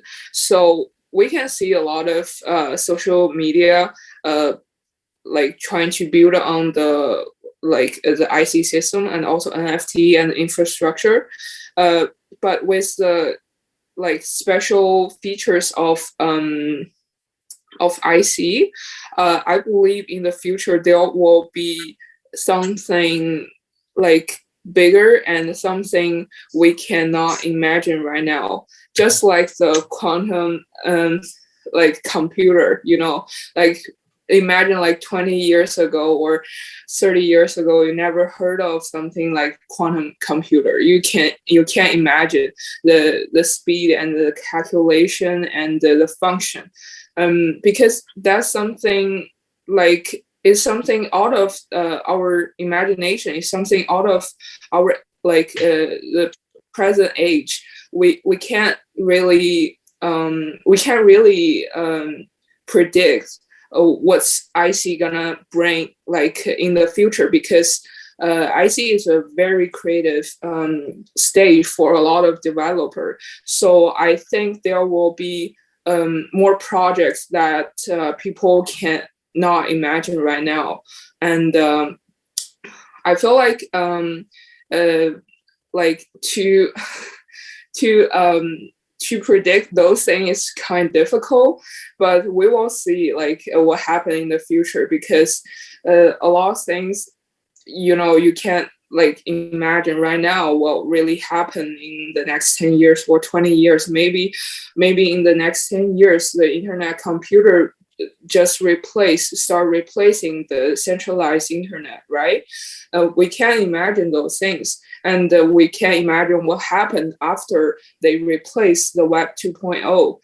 Just like we are now using TikTok and Instagram, but 20 years ago, if you describe those things to me, I don't understand. I can't understand, because I don't have a image, or I don't have a, how to say that, I don't have like a prototype to imagine those things. So I think for IC, for the IC ecosystem is very it's still in the very very early stage, and we will see what happens in the future. But I'm very positive and optimistic about it. So yeah, we will see what happens. Okay. Thanks, Danica. So, Evans, do you have any additional ideas about that? Actually, this question, I actually was able, I've answered this earlier. I was most concerned about, our team was most concerned about, you know, how the IC ecosystem is still in the early stages. So there's a lot of room for development, for future development. And this means that we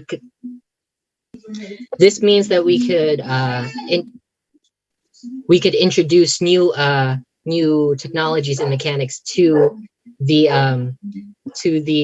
IC ecosystem, especially with regards to the NFT space, and we'd be the pioneers in that respect.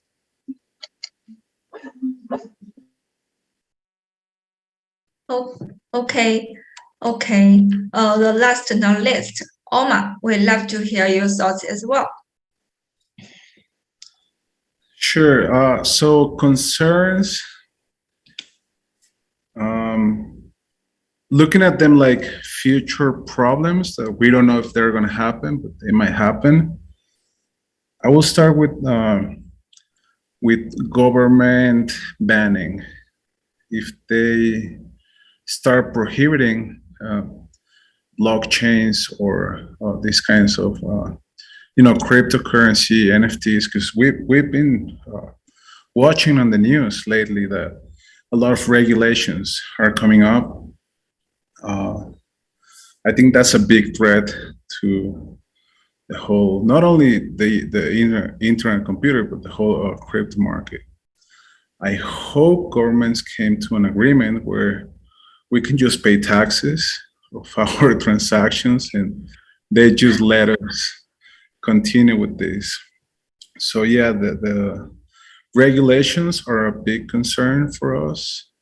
Also, country banning, because as an international project, we want to be on every country. And if if all of a sudden a government says, hey, you cannot have your game here, that might be an issue. So that's just a concern about the future. Another one will be the decentralization. Decentralization, because well, we believe in decentralization. Like in Cosmicrafts and the development team, we try to be as decentralized as possible. Everyone makes their own decisions. Everyone has their own freedom to develop, and that's something that we care a lot about. And we believe that the internet computer is decentralized, but it might be a threat in the future that token holders can take over the internet computer. So we know that as now the Dfinity Foundation holds the majority of the tokens, and if there's a proposal that represents a risk to the whole ecosystem, they will just stop it, shut it down. But if we think of terms of decentralization in the future, we cannot have Dfinity making all these calls, because that wouldn't be decentralized. So it's a concern not only in the internet computer, but the whole blockchain crypto market. But I think we'll get it through. I think we have time. We have time to develop a governance system that is going to be solid, it's going to be reliable, and something we can trust. Another one will be transaction prices, because we see like inflation right now. Prices are skyrocketing. Gas, gasoline, gas, natural gas, housing, rents, everything's going up. If you go to the supermarket, it's not the same price as it was a year ago, 2 years ago. And this is a global concern. So same as transaction prices, because electricity is going to be more expensive, as well as computing power, and that might be a threat. So specifically for Cosmicrafts, it's a threat because we can go to financial bankruptcy, because our games run decentralized and we paid for the games. We're paying for the multiplayer games, and our commitment with the community is that they don't have to pay anything to play Cosmicrafts, and this is going to cost us, and we need to come up with a financial plan to be able to support ourselves and support those costs. And that's just a concern we have. Okay, that's really awesome. So, 刚才呢，我们的嘉宾也有提到了，就是我们首先一方面 ，IC 现在就是处在一个就是比较起步的初级的一个阶段，然后其实未来还会有就是未来充满想象啊，大家对 ICA 就是非常乐观，然后就是觉得就是在 IC 上，因为它毕竟就我们刚才有提到，它有很多优点嘛，然后就会可以有很大的发展空间啊，是一个可以给大家一个充满想象空间的一个技术吧，算是一个技术。那当然，欧玛刚才也提到了，跟我们从另外一个角度啊，也是提到了就是非常有创新性的回答了我们这个问题。就是我们现在可能在现实生活里面，大家的就是一些问题，我们的社会性的一些问题，那需要就是从监管或者是从扶持等等角度去管理我们这项新崛起的这样一个技术啊，从这个技术的角度来去解决我们现在大家所存在的一些问题，比如说可能是开辟新的税收，然后大家都会去玩游戏，那可以就是在这方面，可以在税收或者是其他经济增长的方面有一个另一个角度的一些看法呢。非常感谢 ，Thanks for you guys. So we can move on the next question.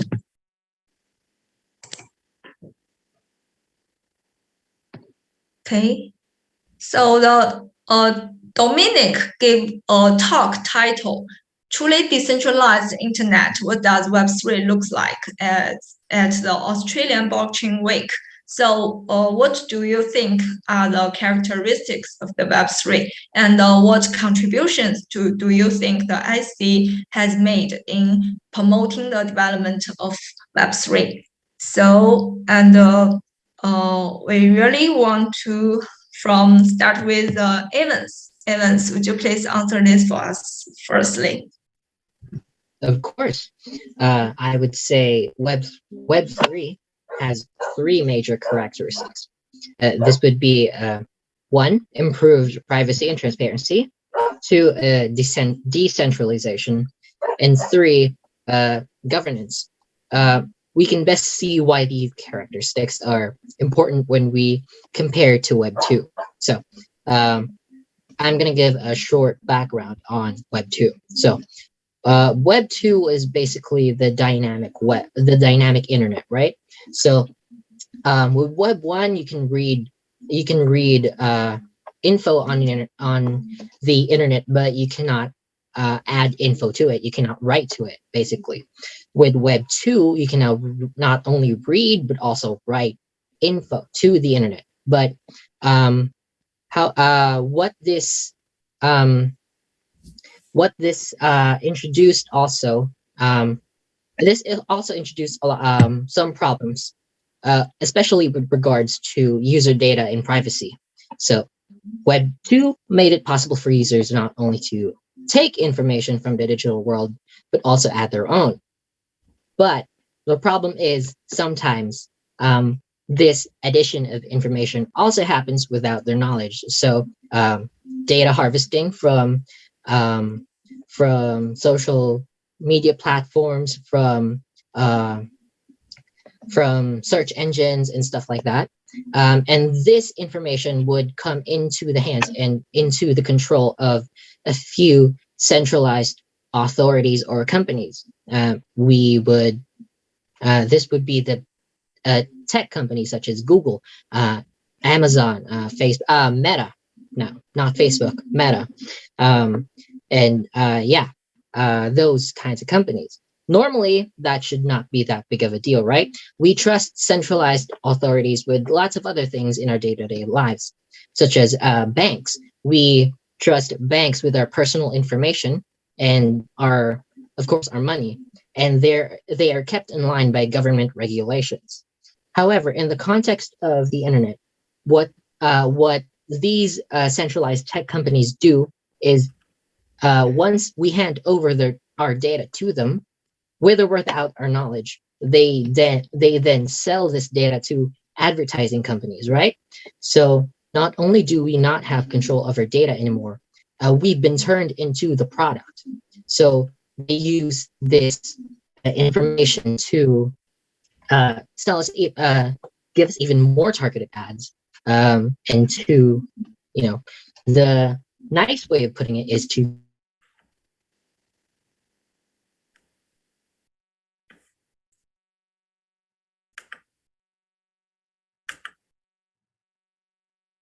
Okay.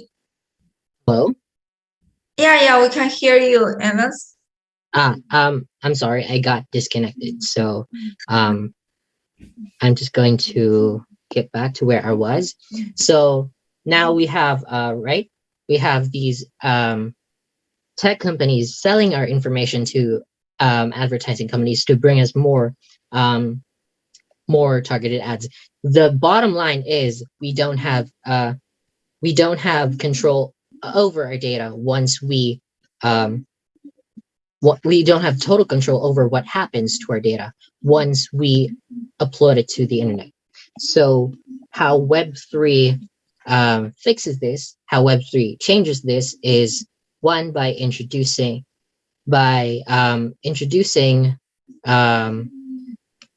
what we call the decentralized structure. So with a decentralized structure, what happens is instead of the internet being controlled or controlled by a few centralized companies, it would be distributed over a network of independent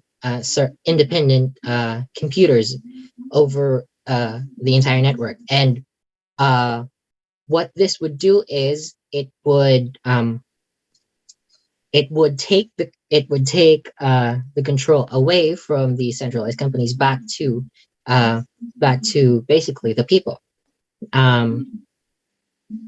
Now, how does this?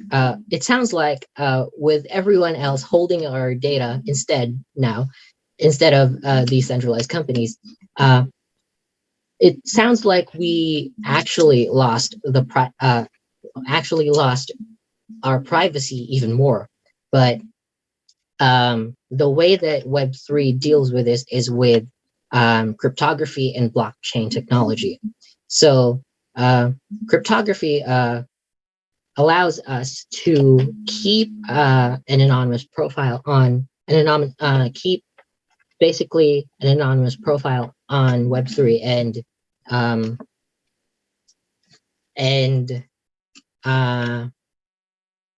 keep an anonymous profile on Web3 and the blockchain protocol, which basically, if we recall what a blockchain is, what the blockchain is it's a ledger that contains a record of all the network interactions that have occurred in the past and are happening in the present, and this is maintained by the entire network. Each computer on the network has a complete copy of this, right? So since each and every computer on the network contains a copy of this a digital ledger, if ever one of the computers in the network goes down, our data stays safe because there are other computers also hold the data. It's not kept within just one place. And so this also creates a trustless verification system for transactions and interactions. What this means is basically, instead of just trusting a centralized authority to verify data, we would arrive at that verification through consensus between all of the computers in a network that hold a copy of the ledger, right? So we would compare, and we would see if indeed there is this transaction did occur, this transaction is occurring, and etc., etc. And so once consensus is achieved, that is the transaction is then verified and cleared. So in that way, we don't have to trust on centralized authorities anymore to handle our data. We just have to trust the underlying mathematics of that are operating in the blockchain, right? And another thing is that Web3, through the blockchain protocol and through cryptography, it grants users and participants governance over the system. This means that they can vote on what changes they want to occur inside the system, and this can happen like at a large scale. So it's not just decided with, let's take a centralized company, for example. Changes to the structure, for example, of a company are decided by only a few people who are at the top of the hierarchy, right?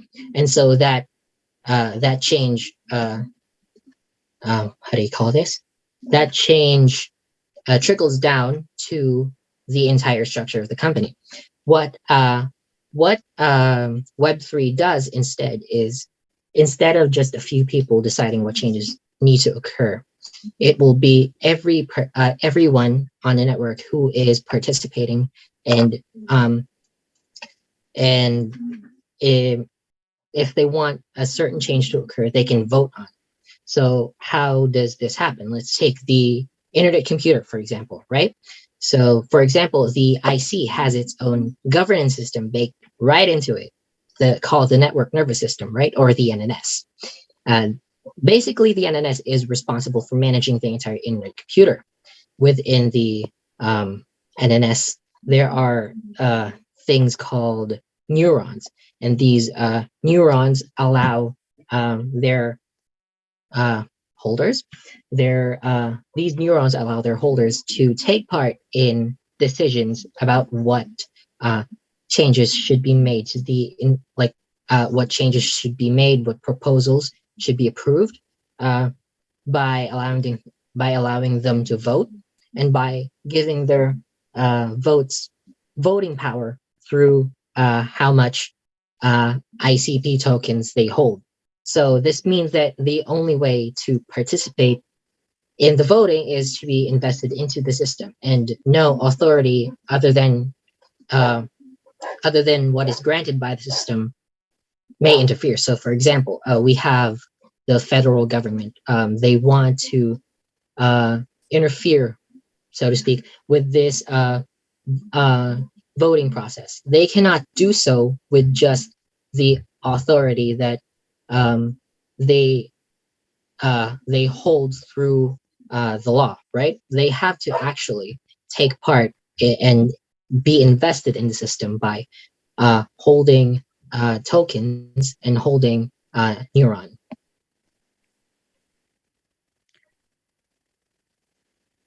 Okay. Okay. Oh, that's really great. So before we move on, Omar, do you have any additional ideas about this?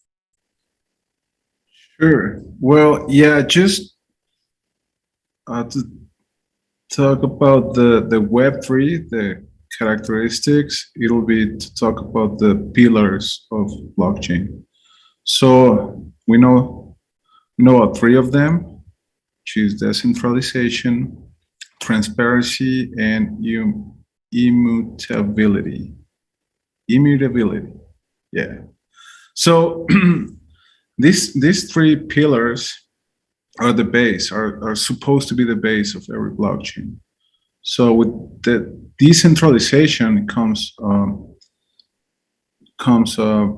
governance, as we talked about it, and but I think that the most important thing is permissionless applications, meaning that we don't need to ask permission to anybody to register, log in, or do transactions. And I think that's one of the main characteristics of Web3. So we don't have to give our personal data to any organization. So that's also around privacy. And then about transparency, well, we can keep track of every transaction. We have like ICKoalas, we have Etherscan, and we can just see where everything's going. Also, what I like about like the scans is that you can audit the smart contracts. You can actually see the code. And you can see if the code is malicious, you can see if the code is right. And that's something awesome because there's no way to, on a centralized environment to be able to do that only if, open source software. And then the immutability, which consists that it doesn't change. Like once you deploy something, I mean, every transaction, once it's done, it cannot be changed, and it's just gonna be recorded forever. So yeah, that's like the characteristics of Web3 that I think, and the contributions of the IC to Web3. I think the chance of the smart contracts to be changed or not, that's one thing that we talked about before. Another one is the principal and the ID that are capable of holding multiple smart contracts. That's something unique, I think, in the IC. Because usually you just, like Ethereum, you have your wallet, you have your address, and if you make a smart contract, you will get another address. And you can set in your smart contract that you're the controller, but it's just different in the IC. You have your principal, your ID. So far with the internet identity, you can set up everything. Another one is the DFX. I wish we had DFX for Windows, but yeah, it's a contribution to Web3.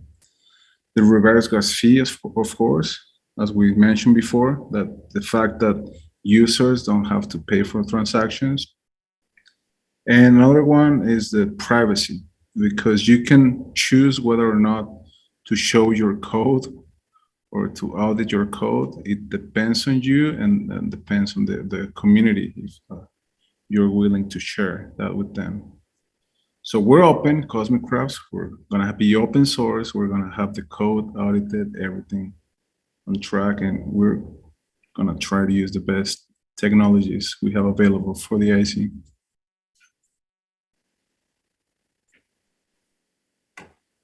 That's it. Okay, thanks, Omar.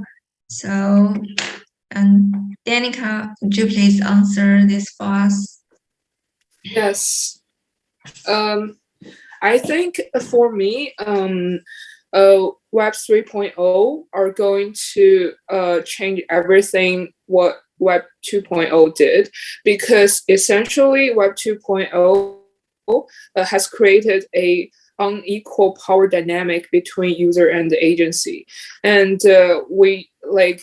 Especially during this era, those apps we are using, those technology we're using under those big names and big company, big corporation, we don't really have a lot of control and privacy over what we can do or where our data are going.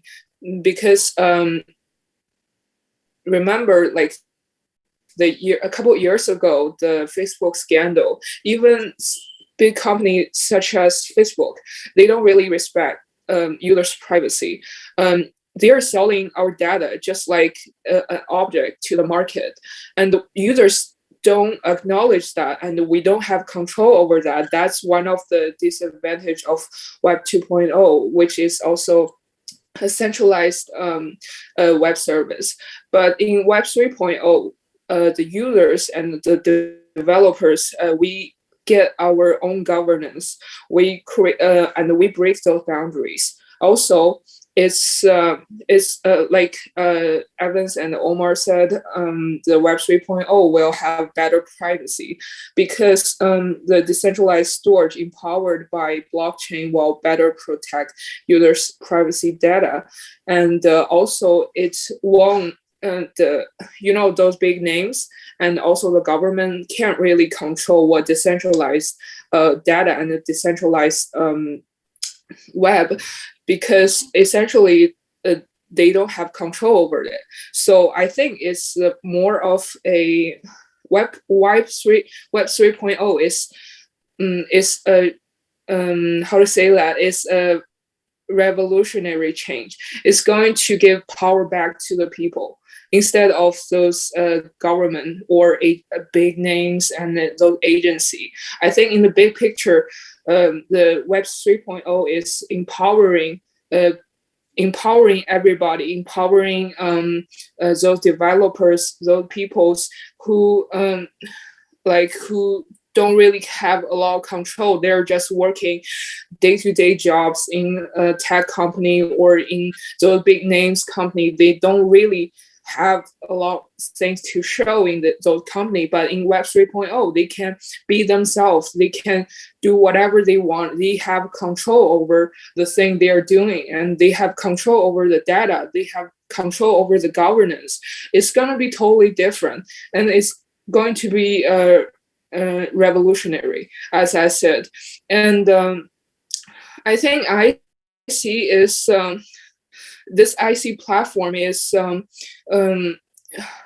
as I said before, the IC platform has better smart contract, and it's very cheap and very high speed and high function. It creates a lot of space for those developers, and it creates an entrance for those people who want to get access to the blockchain industry.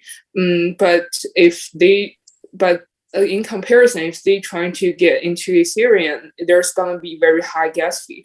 But for IC, anyone can start doing things on the IC ecosystem. They all can become a contributor to the IC ecosystem. So I think that's one of the best things that IC are building on the Web 3.0. Thank you. Okay, thank you, Danica. So really thanks for our guests to answer this question for us. So the Web3 is solve a lot of problems in our Web2, and the DApp creators need a better solution for the on-chain Web3 development. So the IC blockchain to build the infinity scalable Web3 dApps, and a lot of games, NFTs, and the other systems and infrastructures projects operate end-to-end to the blockchain. So it's really fit host an enormous amount of the data and quickly execute vast numbers of computations. And the IC also reduce the cost and the complexity of the building and the deploying advanced smart contracts, transforming blockchain into the complete alternative technology stack. And then the IC gets much less unnecessary replications. So it's on-chain storage of smart contract data are the cheapest in the industry. We cost cheaper to host the data per years. So I think the IC's transaction speed and the ability to along Web3 dApps to infinity scale, all of these are really important to the development of Web3. So 就是像刚才嘉宾们所说的。那 Web 3呢，就解决了我们 Web 2的一些数据被大公司垄断以及数据孤岛，还有一些我们丧失的一些管理数据的所有权、管理内容的所有权这些问题哈。就是 IC 呢，也是通过它很好的性能，然后去搭建很多为我们就是链上的这些项目提供了一个很好的解决方案，去构建无限可扩展的 Web3 dApp， 还有一些容纳大量的数据，然后进行非常快速的执行这样的计算。然后 IC 也是，就是我们之前也提到，就是它的可以降低很大程度上降低了这个成本和复杂性啊，就是将整个的这个区块链行业都变成了一个能够非常低门槛的，可以被大家所运用的一个基础设施。那无论是 IC 的无限扩展性，还是高速和高性能，还有它的存储能力，那都是为 Web 3的发展提供了一个不可或缺的这个主推的这样一个力量啊。那 we do hope your projects will have more development and collaboration in the future in different fields. So let's stay tuned and catch up with the development of all of this project. Thanks again of Emma and Danica and Evas for today's amazing sharing about what you have done. And take care. See you next time. See you. Bye. Bye. Bye. Thank you. Bye. Thanks for inviting me. Thanks again. Really thanks for you guys. 好的。我们再次感谢几位嘉宾今天的到来和精彩的分享。那我们现在屏幕上也可以看到，我们就是原力区不定期的会和我们非常优质的项目，包括 NFT 项目等等，一起进行一个活动，希望大家可以关注原力区的 Twitter。那我们还是再次感谢嘉宾的精彩到来和精彩分享让我们期待在2022年的更多领域有一个更加更进一步的发展和合作，也期待 Dfinity 生态能够更加的繁荣，社区更加丰富。那好的，就是原力区后续也将会继续为大家带来有趣的话题及生态资深大咖的分享，欢迎关注我们的微信公众号，然后加入我们的 Telegram、Discord， 在社群内呢与我们互动交流，精彩活动第一时间知道。谢谢大家，我们本期的活动就到这里了，感谢直播间的朋友们，我们下周二再见，拜拜。So thanks everyone. We do hope you have a great day here with us. See you next time.